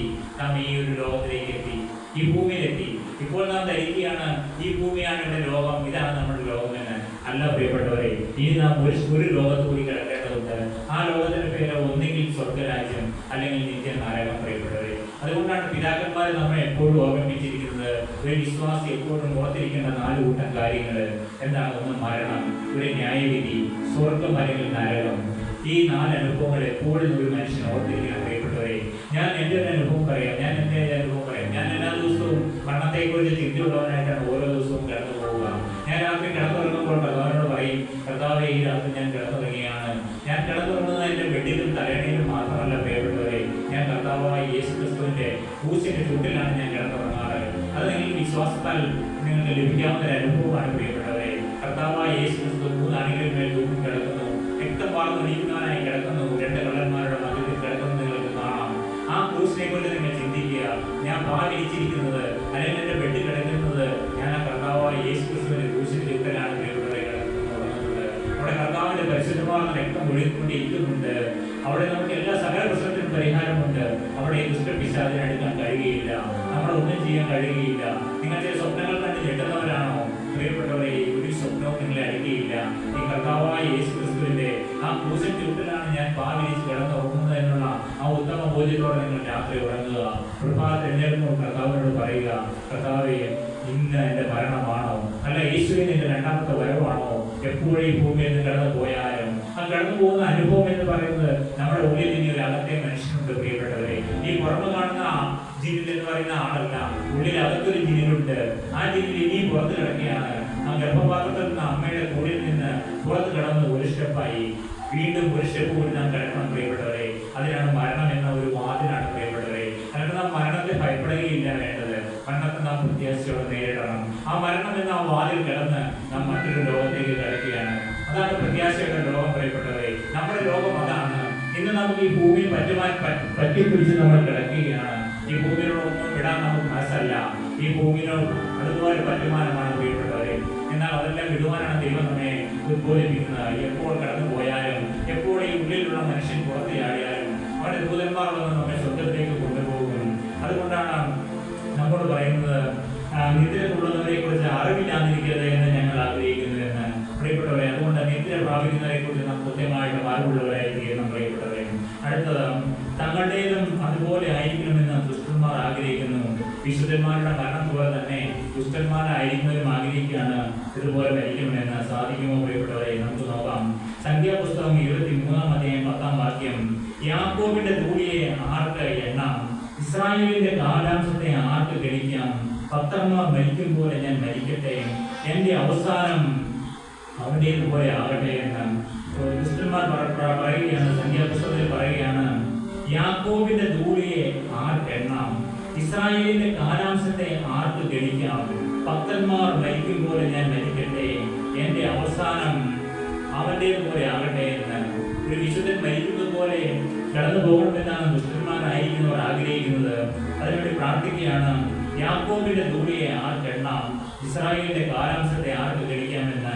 ഭക്തന്മാർ മരിക്കും പോലെ ഞാൻ മരിക്കട്ടെ, എന്റെ അവസാനം അവന്റേതുപോലെ ആകട്ടെ എന്ന്. അതൊരു പ്രാർത്ഥനയാണ് പ്രിയപ്പെട്ടവരെ. വിശുദ്ധന്മാരുടെ മരണത്തിന്റെ ഒരു ദൃഷ്ടാന്തീകരണം നമുക്ക് കാണാൻ കഴിയും. ലൂക്കോസിന്റെ സുവിശേഷം 16-22 ആ ദരിദ്രൻ മരിച്ചപ്പോൾ ദൂതന്മാർ അവനെ അബ്രഹാമിന്റെ മടിയിലേക്ക് കൊണ്ടുപോയി. അതേ പ്രിയപ്പെട്ടവരെ, മരിച്ചപ്പോൾ ദൂതന്മാർ അവനെ അബ്രഹാമിന്റെ മടിയിലേക്ക് കൊണ്ടുപോയി. പ്രിയപ്പെട്ടവരെ, നിങ്ങൾക്ക് കർത്താവായ യേശു ക്രിസ്തു ഈ ദൂതന്മാരുടെ സംരക്ഷണം നൽകുവാൻ എന്ന് കർത്താവ് ആഗ്രഹിക്കുന്നത് പ്രിയപ്പെട്ടവരെ. കാരണം എന്താണ്? നിങ്ങൾ കർത്താവായ യേശു ക്രിസ്തുവിനെ ഹൃദയത്തിലേക്ക് സ്വീകരിച്ചാൽ നിങ്ങൾ ഇവിടെ ഇരിക്കുമ്പോൾ തന്നെ ശാന്തമായി പ്രാർത്ഥിക്കണം പ്രിയപ്പെട്ടവരെ. കർത്താവിനോട് പ്രാർത്ഥിക്കണം. നിങ്ങളുടെ പ്രാർത്ഥന കേൾക്കുന്ന ഒരു നല്ലവനായ ദൈവമുണ്ട്, നിങ്ങൾ സ്നേഹിക്കുന്ന ദൈവമുണ്ട്, നിങ്ങളെ സൃഷ്ടിച്ച് ഇത്രത്തോളം നിങ്ങളെ വളർത്തിയ ഒരു ദൈവമുണ്ട്. സ്വർഗത്തിൽ നമ്മുടെ പിതാവാം ദൈവമുണ്ട് പ്രിയപ്പെട്ടവരെ. പുത്രനാം ദൈവം ഈ ഭൂമിയിൽ 33 വർഷക്കാലം ഈ ഭൂമിയിൽ ഉണ്ടായിരുന്നു. അതിനുശേഷം അവൻ മരിച്ച് ഉയർത്തെഴുന്നേറ്റ് സ്വർഗത്തിൽ ഇരിക്കുന്ന പ്രിയപ്പെട്ടവരെ. കർത്താവായ യേശു ക്രിസ്തുവിന്റെ കാലത്തിന് ശേഷം ഇന്ന് വരെയും നമ്മോട് കൂടെ ഉള്ളത് പരിശുദ്ധാത്മാവാം ദൈവമാണ് പ്രിയപ്പെട്ടവരെ. ഈ പരിശുദ്ധാത്മാവിനെ നമുക്ക് എങ്ങനെ അനുഭവിച്ചറിയാം പ്രിയപ്പെട്ടവരെ?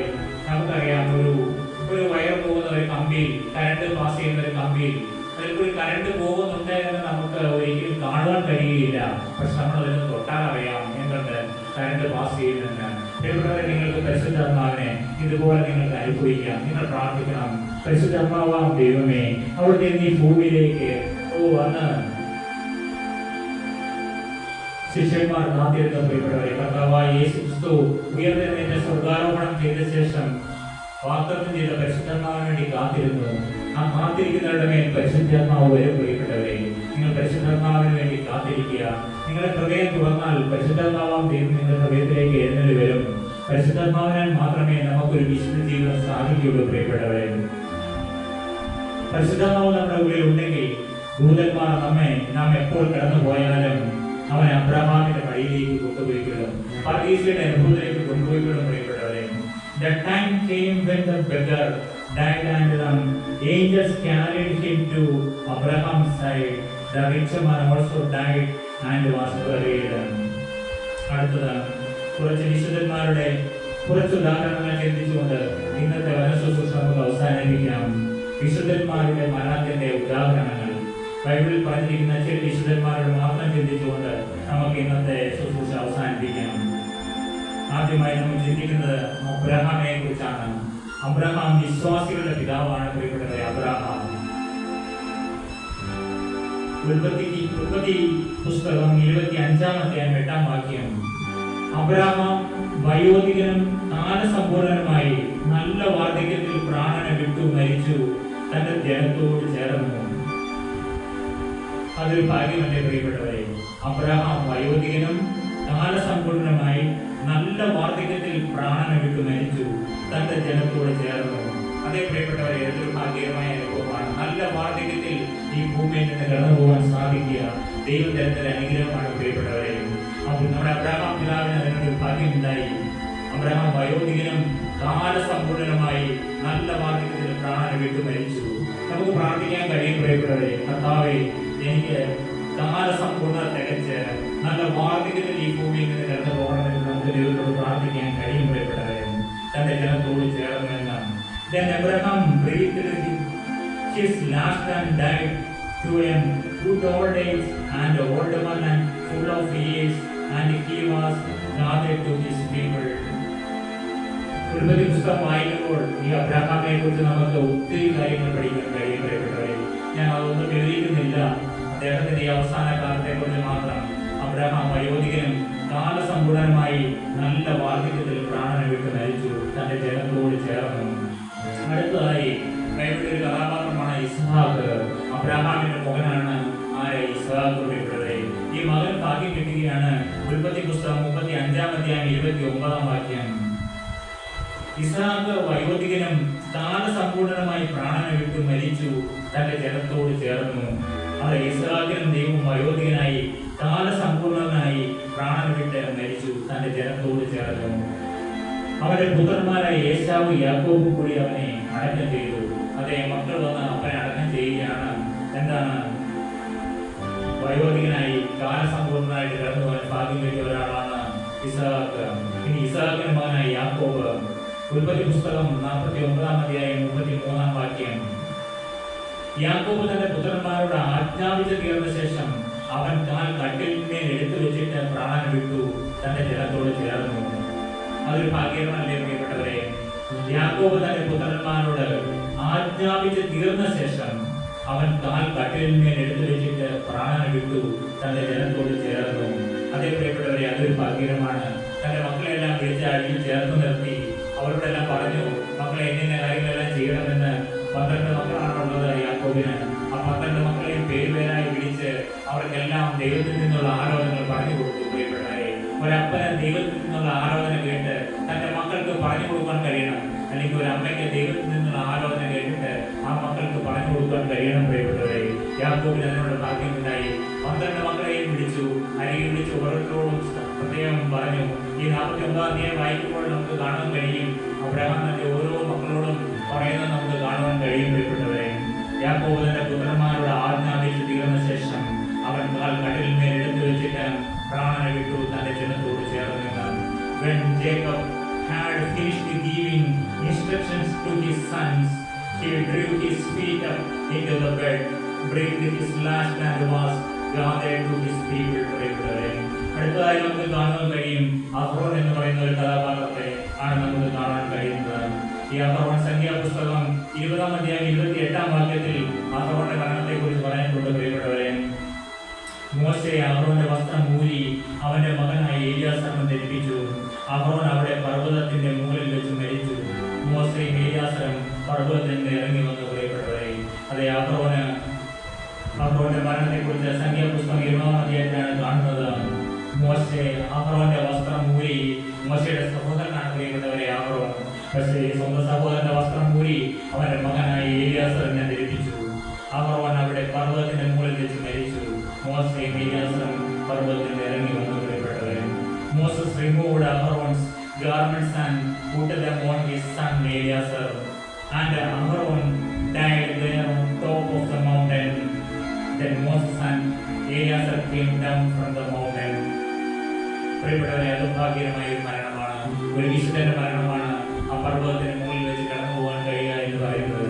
അടുത്ത മോശയുടെ മരണം, ആവർത്തന പുസ്തകം 34-5 അങ്ങനെ യഹോവയുടെ ദാസനായ മോശെ യഹോവയുടെ വചനപ്രകാരം അവിടെ മോവാബ് ദേശത്ത് വെച്ച് മരിച്ചു.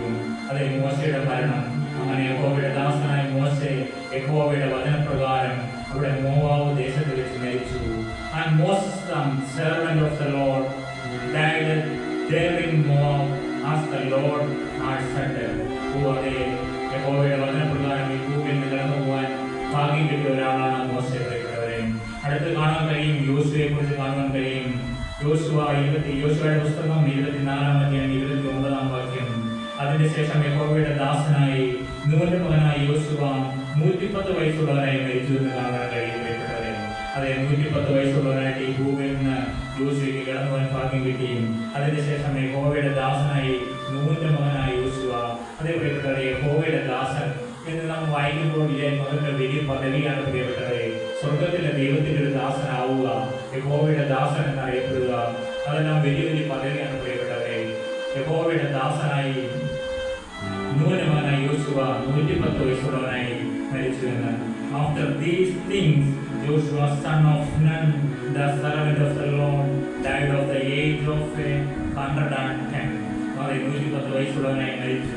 അതേപോലെ നമുക്ക് ദൈവം ഭാഗ്യം തരും, നമ്മുടെ ആയുസ് ദൈവം നീട്ടി തരും പ്രിയപ്പെട്ടവരെ.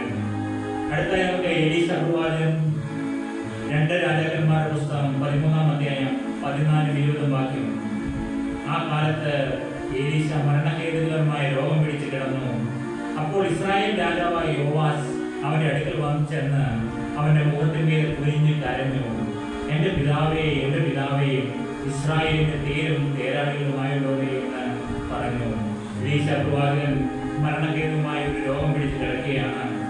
അപ്പോൾ ഇസ്രായേലിന്റെ രാജാവായ യോവാസ് അവന്റെ അടുക്കൽ ചെന്ന് അവന്റെ മുഖത്തിന്മേൽ കുനിഞ്ഞ് കരഞ്ഞു പ്രിയപ്പെട്ടവരെ.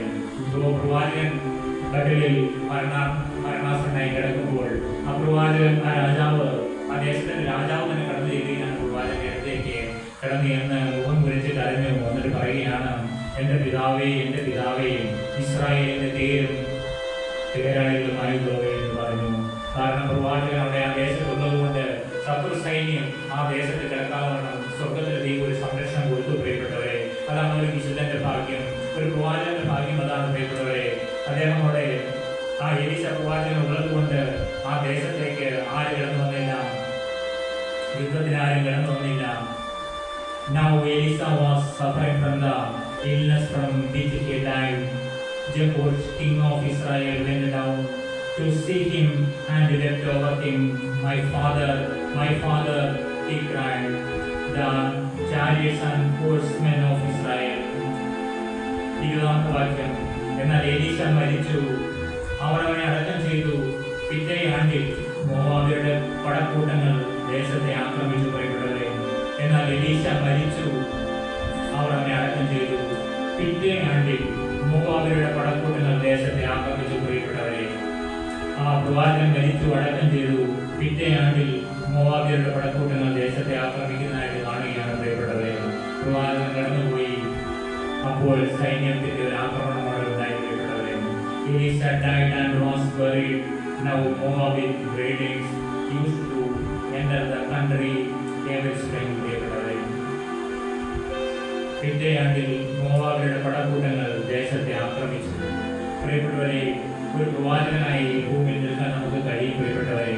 നിങ്ങളെല്ലാവരെയും ദൈവം വിളിച്ചിരിക്കുന്നത് ഒരു സാധാരണക്കാരായിട്ട് ഇരിക്കാൻ മാത്രമല്ല പ്രിയപ്പെട്ടവരെ. ഒരു പ്രവാചക ശുശ്രൂഷ നിങ്ങൾക്ക് ചെയ്യാൻ കഴിയും പ്രിയപ്പെട്ടവരെ. നാം വിചാരിക്കുമ്പോൾ നാം എത്രയും നിസ്സാരരാണ് എന്ന്. അതേ പ്രിയപ്പെട്ടവരെ, നാം ആരും നിസ്സാരരല്ല.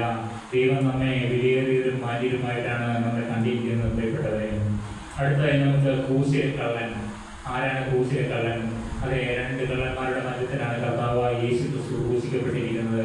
നിങ്ങൾ പലപ്പോഴും ആ ചിത്രം കണ്ടിട്ടുണ്ടാവും. ഇവിടെ രണ്ട് കള്ളന്മാരുടെ മധ്യത്തിൽ കർത്താവായ യേശു ക്രിസ്തു ക്രൂശിക്കപ്പെട്ട് കിടക്കുന്നത് കാണുവാൻ കഴിയും. ഈ ക്രൂശിലെ കള്ളൻ എങ്ങനെ വിശുദ്ധനായി പ്രിയപ്പെട്ടവരെ നമുക്ക് വായിച്ചു കേൾക്കാം. ലൂക്കോസ് എഴുതിയ സുവിശേഷം 23-43 വാക്യം. യേശു അവനോട്, ഇന്ന് നീ എന്നോടുകൂടെ പറുദീസയിലിരിക്കുമെന്ന് ഞാൻ സത്യമായിട്ട് നിന്നോട് പറയുന്നു എന്ന് പറഞ്ഞു. അതെ, ഒരു കള്ളനായിരുന്നു. ആദ്യമായിട്ട് പറുദീസയിലെത്തിയത് ആരാണ്? ഈ വലതുഭാഗത്തെ കള്ളനാണെന്നാണ് പറയപ്പെടുന്നത്. പ്രിയപ്പെട്ടത്, കർത്താവായ യേശു ക്രിസ്തുവിന്റെ വലതുഭാഗത്ത് തൂക്കിയ ആ കള്ളനാണ് ഏറ്റവും ആദ്യം പറുദീസയിലെത്തിയത്. അവനാ യെരൂശലേമിലെ പുള്ളിവെപ്പും എല്ലാവിധ പ്രശ്നങ്ങളുമായി ആ നാട്ടിലെ ആളുകളുടെ ഉറക്കം കിടത്തിയവനായിരുന്നു ഈ വലതുഭാഗത്തെ കള്ളൻ, പ്രിയപ്പെട്ടവരെ. എന്നാൽ ഈ വലതുഭാഗത്തെ കള്ളൻ കർത്താവായ യേശു ക്രിസ്തു ക്രൂശിക്കപ്പെട്ടവനായി കിടക്കുന്നത് കാണുകയാണ്, പ്രിയപ്പെട്ടവരെ. അവിടെ കിടന്നുകൊണ്ട് അവൻ കർത്താവായ യേശു ക്രിസ്തുവിനോട് പറയുകയാണ്, നാം ന്യായമായിട്ട് ശിക്ഷ അനുഭവിക്കുന്നു. യേശുവിനെ നീ അരുതാത്ത ഒന്നും ചെയ്തിട്ടില്ല, ഞാനാണ് ശിക്ഷിക്കപ്പെടേണ്ടത് എന്നവനോട് പറഞ്ഞു. അപ്പോൾ അവനൊരു വാക്ക് കർത്താവിനോട് പറയുകയാണ്, യേശുവെ നീ രാജ്യത്വം പ്രാപിച്ചു വരുമ്പോൾ എന്നെയും ഒന്ന് ഓർക്കണമേ എന്ന് പ്രാർത്ഥിച്ചു, പ്രിയപ്പെട്ടവരെ. ആ ഒരു പ്രാർത്ഥനയാണുള്ളത്. യേശുവെ നീ രാജ്യത്വം പ്രാപിച്ചു വരുമ്പോൾ എന്നെയും ഓർക്കണമേ. നിങ്ങൾക്കും ഈ ക്രൂശിലേക്ക് നോക്കി യേശുവിനോട് പ്രാർത്ഥിക്കാൻ കഴിയുമോ? യേശുവെ നീ രാജാവായി വീണ്ടും വരും, അപ്പോൾ നീ എന്നെയും കൂടി ഒന്ന് ഓർത്തുകൊള്ളണമേ എന്ന്. ആ ഒരു എളിമയിൽ നിന്നുള്ള പ്രാർത്ഥന. അപ്പോൾ തന്നെ യേശു ക്രൂശിലെ യാതനയുടെ മധ്യത്തിൽ കിടന്നുകൊണ്ട് അവനോട് മറുപടി പറയുകയാണ്. യേശു അവനോട്, ഇന്ന് നീ എന്നോടുകൂടെ പറുദീസയിലിരിക്കുമെന്ന് ഞാൻ സത്യമായിട്ട് നിന്നോട് പറയുന്നു. അതേ പ്രിയപ്പെട്ടവരെ, മരിച്ച നിമിഷം തന്നെ പറുദീസയിൽ എത്തിച്ചേർന്നു. പ്രിയപ്പെട്ടവരെ, നാം വിചാരിക്കുന്ന മരിച്ച ശേഷം കുറെ കാലം കഴിഞ്ഞായിരിക്കും പറുദീസയിൽ എത്തുക. അല്ല പ്രിയപ്പെട്ടവരെ, മരിക്കുന്ന നിമിഷം തന്നെ പറുദീസയിലെത്തുന്ന ഒരു ഭാഗ്യകരമായ അനുഭവമുണ്ട്, പ്രിയപ്പെട്ടവരെ. അതിലേക്കാണ് നിങ്ങൾ ക്ഷണിക്കുന്നത്. മരിക്കുന്ന നിമിഷം തന്നെ പറുദീസയിലെത്തുന്ന അടുത്ത ലോകത്തിലേക്ക് എത്തിച്ചേരും, പ്രിയപ്പെട്ടവരെ. ഒരു സ്വർഗ്ഗരാജ്യമുണ്ട്. നാം ഇവിടെ നിന്ന് വിദേശ രാജ്യത്ത് പോയിരിക്കുന്നവർക്ക് അറിയാം, ആ വിദേശ രാജ്യത്തെ റോഡുകളുണ്ട്. അതേ, നമ്മുടെ സ്വർഗ്ഗരാജ്യത്തിന്റെ വർണ്ണനകളെല്ലാം വെളിപ്പാട് പുസ്തകം വായിച്ചു നോക്കിയാൽ നമുക്ക് കാണുവാൻ കഴിയും. ആ രാജ്യത്ത് എന്തെല്ലാം ഉണ്ട്. അവിടുത്തെ മാണിക്യങ്ങള്, മരതകങ്ങള്, അവിടുത്തെ റോഡുകൾ എങ്ങനെയുള്ളതാണെന്ന്. സ്വർണ്ണത്തങ്ക തിരുവീതിയിൽ നിന്നാണ് നാം ഇന്ന് സ്വർണ്ണം എന്ന് കേട്ടാൽ ഇത്രയും വില കൂടിയതാണ്. അവിടുത്തെ സ്വർണ്ണത്തങ്ക തിരുവീതികൾ എന്നീ കല്ലിൽ കൂടിയും ഈ മുള്ളുകളിൽ കൂടിയും എല്ലാമാണ് നാം ഈ ഭൂമിയിൽ സഞ്ചരിക്കുന്നത്. എന്നാൽ സ്വർഗത്തിൽ നാം സഞ്ചരിക്കാൻ ഇരിക്കുന്ന രാജ്യം, ദൈവത്തിന്റെ രാജ്യത്തിന്റെ മനോഹാരിത ബൈബിൾ വർദ്ധിച്ചിട്ടുണ്ട്, പ്രിയപ്പെട്ടവരെ. അത് മനോഹരമാണ്, പ്രിയപ്പെട്ടവരെ. ഈ ഭൂമിയിൽ ഇരുന്നു കൊണ്ട് തന്നെ നമുക്ക് സ്വർഗത്തിന്റെ ദർശനങ്ങൾ ദൈവം നമുക്ക് കാണും. നമ്മുടെ സ്വപ്നങ്ങൾ, ഈ രാത്രിയുള്ള സ്വപ്നങ്ങൾ, ഈ ക്രൂശിലൂടെ നിങ്ങൾ കിടന്നുറങ്ങുമോ, അപ്പോൾ നിങ്ങൾ സ്വർഗത്തിന്റെ കണ്ണുകാഴ്ച നിങ്ങൾക്ക് തരും, പ്രിയപ്പെട്ടവരെ. സ്വർഗീയ ദർശനങ്ങൾ ദൈവം നിങ്ങൾക്ക് പകരം, പ്രിയപ്പെട്ടവരെ. സ്വർഗം എങ്ങനെയുള്ളതെന്ന് ദൈവം കാണിച്ചു തരും, പ്രിയപ്പെട്ടവരെ. എത്രയോ വിശുദ്ധന്മാരെ ആത്മാക്കൾ അവിടെ സന്തോഷിക്കുന്നു, മാലാഖമാരുടെ ആത്മകസിക്കുന്നത് നമുക്ക് കാണുവാൻ കഴിയും, പ്രിയപ്പെട്ടവരെ. സ്വർഗത്തിൽ ആരാധനയിൽ നമുക്ക് പങ്കെടുക്കാൻ കഴിയും, പ്രിയപ്പെട്ടവരെ. അത് ഈ ഭൂമിയിൽ വെച്ച് തന്നെ നമുക്ക് സാധിക്കണം. ഈ ഭൂമിയിൽ നിന്ന് കടന്നു പോകുന്നതിന് മുമ്പ് തന്നെ നമുക്ക് ആത്മാവിൽ ഈ ഇത് നമുക്ക് അനുഭവിക്കാൻ കഴിയും. ഈ വലതുഭാഗത്തെ ഈ ക്രൂശിലെ കള്ളന് പറുദീസ കൊടുത്തെങ്കിൽ, ഇത്രയും പെരുങ്കള്ളനായ പറുദീസ കിട്ടിയെങ്കിൽ, പ്രിയപ്പെട്ടവരെ, തീർച്ചയായിട്ടും നമുക്ക് സ്വർഗ്ഗരാജ്യം ഗ്യാരണ്ടീഡാണ്, പ്രിയപ്പെട്ടവരെ. നിങ്ങൾ ആരും നിരാശപ്പെടേണ്ട. നമുക്കൊരു സ്വർഗ്ഗരാജ്യമുണ്ട്. എപ്പോൾ നാം ഈ ഭൂമിയിൽ നിന്ന് കടന്നു പോയാലും നമുക്കൊരു ദൈവരാജ്യമുണ്ട്, പ്രിയപ്പെട്ടവരെ. യേശു അവനോട്, ഇന്ന് നീ എന്നോടുകൂടെ പറുദീസയിലിരിക്കുമെന്ന് ഞാൻ സത്യമായിട്ട് നിന്നോട് പറയുന്നു എന്ന് പറഞ്ഞു.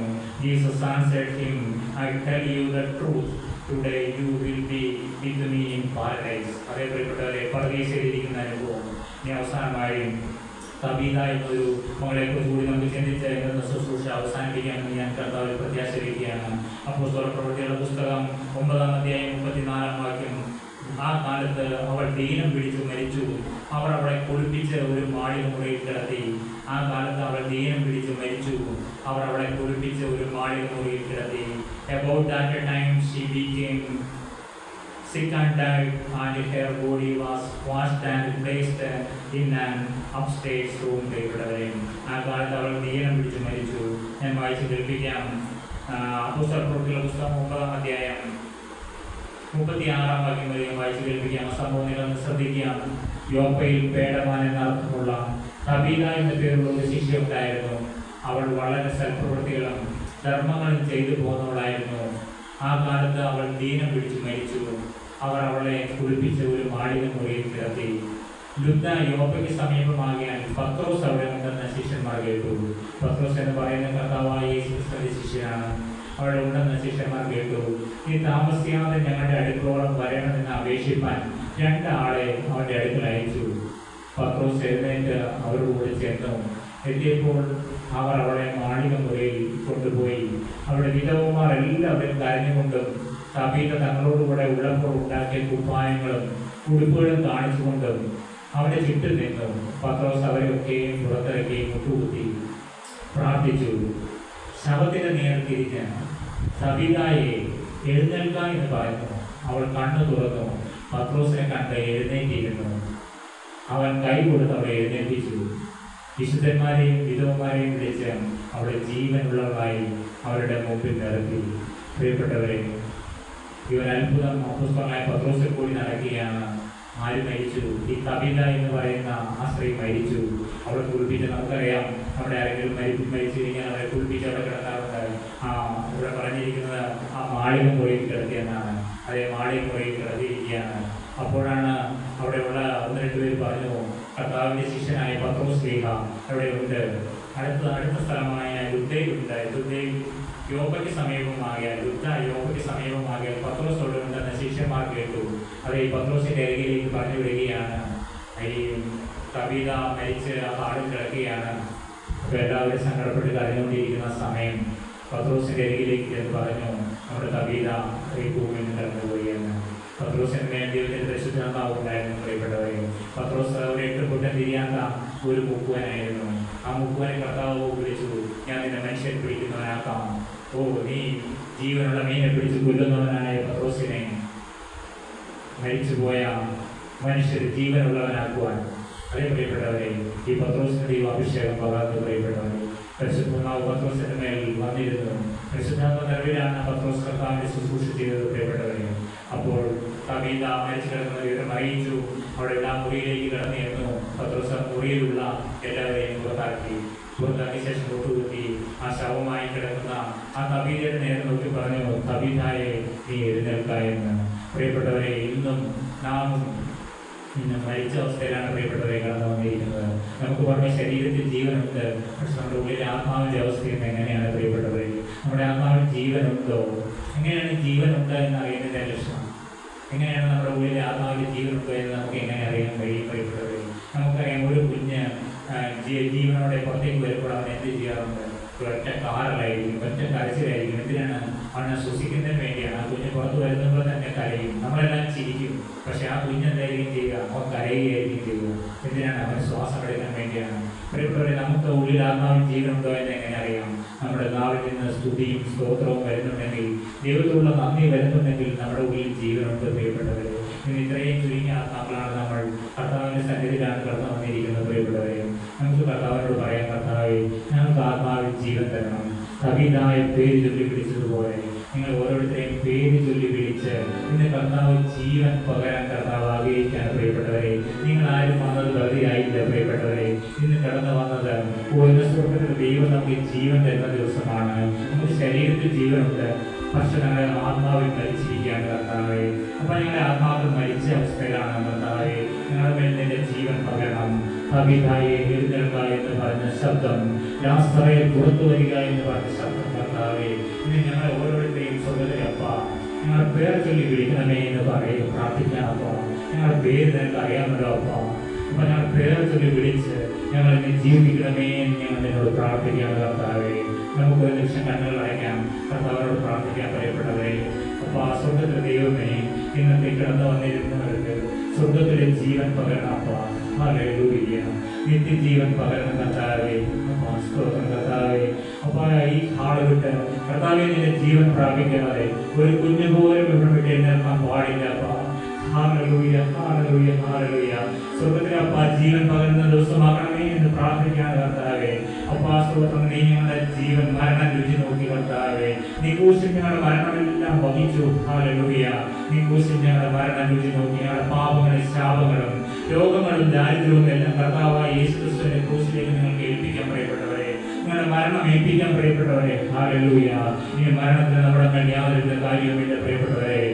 മരണത്തിന്റെ അധികാരിയായ പിശാച് തന്റെ മരണം താൻ നീക്കി ജീവപര്യന്തം മരണഭീതിയാൽ അടിമകളായിരുന്നവരൊക്കെ വിടുവിച്ചു. അത്ഭുത സ്നേഹമേ, ഞങ്ങൾ നിന്നോട് പ്രാർത്ഥിക്കാമപ്പാ. നിന്റെ കുരിശ് കർത്താവേ ഞങ്ങൾ ഹൃദയങ്ങളിൽ നാട്ടണമേ. സ്വർഗ്ഗമേ, നിന്റെ കുരിശ് നാട്ടണമേ അപ്പാ. സ്തോത്രം. പരിശുദ്ധാത്മാവേ, ഞങ്ങൾ എളിമയോടെ പ്രാർത്ഥിക്കുകയാണ്. പരിശുദ്ധാത്മാവേ, ഈ ആത്മാക്കളോട് മനസ്സറിയണമേ എന്ന് പ്രാർത്ഥിക്കുന്നു കർത്താവേ. ഇന്ന് ഞങ്ങൾക്ക് ജീവൻ നൽകണമേ എന്ന് പ്രാർത്ഥിക്കുന്നു കർത്താവേ. ഞങ്ങൾ ആരും ആത്മാവിൽ മരണമുള്ളവരായി വന്ന് കടന്നു പോകാൻ ഇടയാകരുത്. ഹല്ലേലൂയ. ജീവന്റെ ഉടയനായ അപ്പാ, ഹല്ലേലൂയ. കർത്താവായ യേശുവേ, നിങ്ങളുടെ ഹൃദയത്തിനുള്ളിലേക്ക് ഇറങ്ങി വരണമേ എന്ന് പ്രാർത്ഥിക്കുകയാണ്. അവിടുന്ന് തിരിച്ചിറങ്ങി വരണമേ എന്ന് പ്രാർത്ഥിക്കുന്നു. പരിശുദ്ധാത്മാവേ, അന്ന് കർത്താവേ, നൂറ്റാണ്ടുകൾക്ക് മുമ്പ് കർത്താവേ അപ്പോസ്തലന്മാർ കൂടിയിരുന്നപ്പോൾ അവരുടെ മേൽ പറന്നിറങ്ങിയതുപോലെ ഹല്ലേലൂയ കർത്താവേ, നിന്റെ ജീവൻ പകർന്നിറങ്ങണമേ എന്ന് പ്രാർത്ഥിക്കുകയാണ് കർത്താവേ. നിന്റെ ജീവനുള്ളവരായിട്ട് ഞങ്ങൾ എഴുന്നേറ്റ് പോകട്ടെ അപ്പാ. ഞങ്ങൾക്ക് ജീവൻ നൽകുവാൻ നീ മനസ്സറിയണമേ എന്ന് പ്രാർത്ഥിക്കുന്നു. രക്തത്തിലല്ലോ ജീവൻ അടങ്ങിയിരിക്കുന്നു കർത്താവേ. യേശുവിന്റെ പരിശുദ്ധ രക്തം ഞങ്ങളുടെ സ്ത്രീകളിൽ കൂടി ഒഴുകട്ടെ അപ്പാ. ഹല്ലേലൂയ. ഞങ്ങളുടെ കാലം മുഴുവൻ ഹല്ലേലൂയ, ഞങ്ങളുടെ തലച്ചോറിൽ ഹല്ലേലൂയ, ഞങ്ങളുടെ കണ്ണുകളിൽ, ഞങ്ങളുടെ നാവിന്മേൽ, ഞങ്ങളുടെ ചുണ്ടുകളിന്മേൽ, ഞങ്ങളുടെ ഹൃദയത്തിന്മേൽ, ഞങ്ങളുടെ ഓരോ കോശങ്ങളുടെ മേലും യേശുവിന്റെ രക്തം ഹല്ലേലൂയ. യേശു അവസാനത്തോടെ ചോരവരെ മൂടി തന്നല്ലോ ഹല്ലേലൂയ. പരിശുദ്ധ രക്തത്തിന്റെ അത്ഭുത ശക്തി ഹല്ലേലൂയ. ഞങ്ങളെ തൊടുന്നതിന് നന്ദി അപ്പാ. ഹല്ലേലൂയ. ആ രക്തത്തിന്റെ ശക്തിയാൽ ഞങ്ങളിൽ നിന്ന് രോഗങ്ങൾ മാറട്ടെ അപ്പാ. ഹല്ലേലൂയ. ഹൃദയത്തിലെ ബ്ലോക്കുകളെല്ലാം മാറിപ്പോകട്ടെ അപ്പാ. എല്ലാവിധ രോഗങ്ങളും തെളിച്ചു മാറിപ്പോകട്ടെ അപ്പാ. ഹല്ലേലൂയ അപ്പാ. സ്തോത്രം. യേശുവിന്റെ പരിശുദ്ധ രക്തത്തിന്റെ അത്ഭുത ശക്തി ഹല്ലേലൂയ ഞങ്ങളുടെ ശരീരത്തിൽ കൂടി വ്യാപിക്കട്ടെ അപ്പാ. ഹല്ലേലൂയ. ഞങ്ങൾ നിന്നെ തൊടുകയാണ് അപ്പാ. ഹല്ലേലൂയ. നിന്നെ തൊട്ടവർക്കും ഹല്ലേലൂയ, നീ തൊട്ടവർക്കും സൗഖ്യമാവട്ടെ അപ്പാ. ഹല്ലേലൂയ അപ്പാ. നിന്റെ സൗഖ്യമാകുന്ന ശക്തി വ്യാപരിക്കണമേ കർത്താവേ. മരണം മാറി ജീവൻ വരട്ടെ അപ്പാ. ഹല്ലേലൂയ. ഞങ്ങളുടെ മേൽ പുതിയ തേജസ് പകരണമേ എന്ന് പ്രാർത്ഥിക്കുന്നു. സ്വർഗീയ ജീവൻ ഞങ്ങളിലേക്ക് പകരണമേ, നിത്യജീവൻ ഞങ്ങളിലേക്ക് പകരണമേ. ഞങ്ങളുടെ പേര് ജീവന്റെ പുസ്തകത്തിൽ എഴുതണമേ എന്ന് ഞങ്ങൾ നിന്നോട് പ്രാർത്ഥിക്കുന്നു കർത്താവേ. ഇന്ന് കടന്നു വന്ന ഓരോരുത്തരെയും വേണ്ടി അപ്പൻ കൃത്യമായി അറിയാമല്ലോ അപ്പാ. ഹല്ലേലൂയ. നീ അവരുടെ പേര് ചൊല്ലി വിളിക്കുന്നല്ലോ അപ്പാ. സ്നേഹമേ, കവിതായ പേര് ചൊല്ലി വിളിച്ച് അവർക്ക് ജീവൻ പകർന്ന കർത്താവേ, അവരുടെ മധ്യത്തിൽ എഴുന്നേൽപ്പിച്ച് നിർത്തിയതുപോലെ ഹല്ലേലൂയ കർത്താവേ. ഇന്ന് കടന്നു വന്ന ഈ ഓരോരുത്തരെയും ഹല്ലേലൂയ, ഈ ശബ്ദപരിധിയിലിരിക്കുന്ന ഓരോരുത്തരെയും എന്റെ യേശുവിന്റെ ശബ്ദം ഹല്ലേലൂയ, കവിതായ എന്ന് വിളിച്ച ശബ്ദം, ലാസറേ പുറത്തു വരികണേ എന്ന് പറഞ്ഞ ശബ്ദം അപ്പാ. ഹല്ലേലൂയ. അതിന്റെ ശബ്ദം മുഴങ്ങണേ അപ്പാ. ഓ ജീവൻ ഉണ്ടാവട്ടെ അപ്പാ. ഹല്ലേലൂയ. യേശുവിന്റെ രക്തത്തിന്റെ അത്ഭുത ശക്തിയാൽ ജീവൻ ഉണ്ടാവട്ടെ കർത്താവേ. ഇന്ന് ജീവനുള്ള സൈന്യമായി ഇവിടെ നിന്ന് പുറപ്പെട്ടു പോകാൻ ഇടയാകണമേ അപ്പാ. ഞങ്ങൾ കടന്ന് ഈ ഭൂമിയിൽ നിന്ന് കടന്നു പോകുമ്പോൾ ജീവനുള്ളവരായി കർത്താവെ കടന്നു പോകുവാൻ, നിന്നെ സ്തുതിച്ച് ആരാധിച്ച് നിന്റെ നാടിലേക്ക് കടന്നു വരുവാൻ ഞങ്ങളുടെ ആത്മാവിൽ ഒരുക്കുന്നതിന് നന്ദി അപ്പാ. ഞങ്ങളുടെ ആത്മാവിൽ അഭിഷേകം തരുന്നതിന് നന്ദി അപ്പാ. ഞങ്ങളുടെ ആത്മാവിൽ ജീവൻ പകരുന്നതിന് നന്ദി അപ്പാ. അവിടെ ഞങ്ങളെ സന്ദർശിച്ചതിന് നന്ദി കർത്താവേ. സ്തോത്രം. അവിടുത്തെ മാലാഖമാരെ കേട്ടും ഗൗരവാക്കിയതിന് നന്ദി കർത്താവേ. നിന്റെ കൂശിന് പറഞ്ഞ് ഞങ്ങളെ കാക്കണമേ. ഇന്ന് കടന്നു വന്നവരുടെ കുടുംബങ്ങളെ ഓർത്ത് പ്രാർത്ഥിക്കുന്നു കർത്താവേ. അവർ വിട്ടിട്ട് പോകുന്ന ഭവനങ്ങളെ ഓർത്ത് പ്രാർത്ഥിക്കുന്നു. ഭവനത്തിലായിരിക്കുന്നവരെ ഓർത്ത് പ്രാർത്ഥിക്കുന്നു കർത്താവേ. നിനക്ക് ജീവൻ പകരുവാൻ തക്കോണം കർത്താവേ. ഇവരെ കൂടി മറ്റുള്ളവരിലേക്ക് ജീവൻ പകരുന്നവരാക്കി മാറ്റണമേ എന്ന് പ്രാർത്ഥിക്കുന്നു കർത്താവേ. നിന്റെ ശിഷ്യന്മാരെ കർത്താവെ വിളിച്ച് അനേകം മരിച്ചവരെ ജീവനുള്ളവരാക്കുവാൻ നീ വിളിച്ചല്ലോ കർത്താവേ. ആത്മാവിൽ മരിച്ച അനേകം ജീവനുള്ളവരാവട്ടെ കർത്താവേ. ജീവനുള്ള സൈന്യമായിട്ട് എഴുന്നേൽക്കട്ടെ പ്രിയപ്പാ. സ്തോത്രം. ഒരു സൈന്യമായിട്ട് ജീവനുള്ളവർ എഴുന്നേൽക്കട്ടെ കർത്താവേ. ഞങ്ങളുടെ ആത്മാവിൽ ജീവൻ പകരണമേ എന്ന് പ്രാർത്ഥിക്കുന്നു. സ്വർഗത്തിൽ നിന്ന് ജീവൻ പകർന്ന് തന്നതിന് നന്ദി അപ്പാ. സ്തോത്രം. അവിടെ സൗഖ്യം ഞങ്ങളുടെ പകരുന്നതിന് നന്ദി അപ്പാ. ഓ നിന്റെ സൗഖ്യമാകുന്ന ശക്തി ഓരോരുത്തരെയും തൊടുന്നതിന് നന്ദി കർത്താവേ. ഞങ്ങളുടെ മൂടി തൊട്ട് അടിവരെയും ഓരോ കോശങ്ങളുടെ മേലും കർത്താവേ സ്വർഗത്തിന്റെ തീ അയക്കണമേ എന്ന് പ്രാർത്ഥിക്കുന്നു.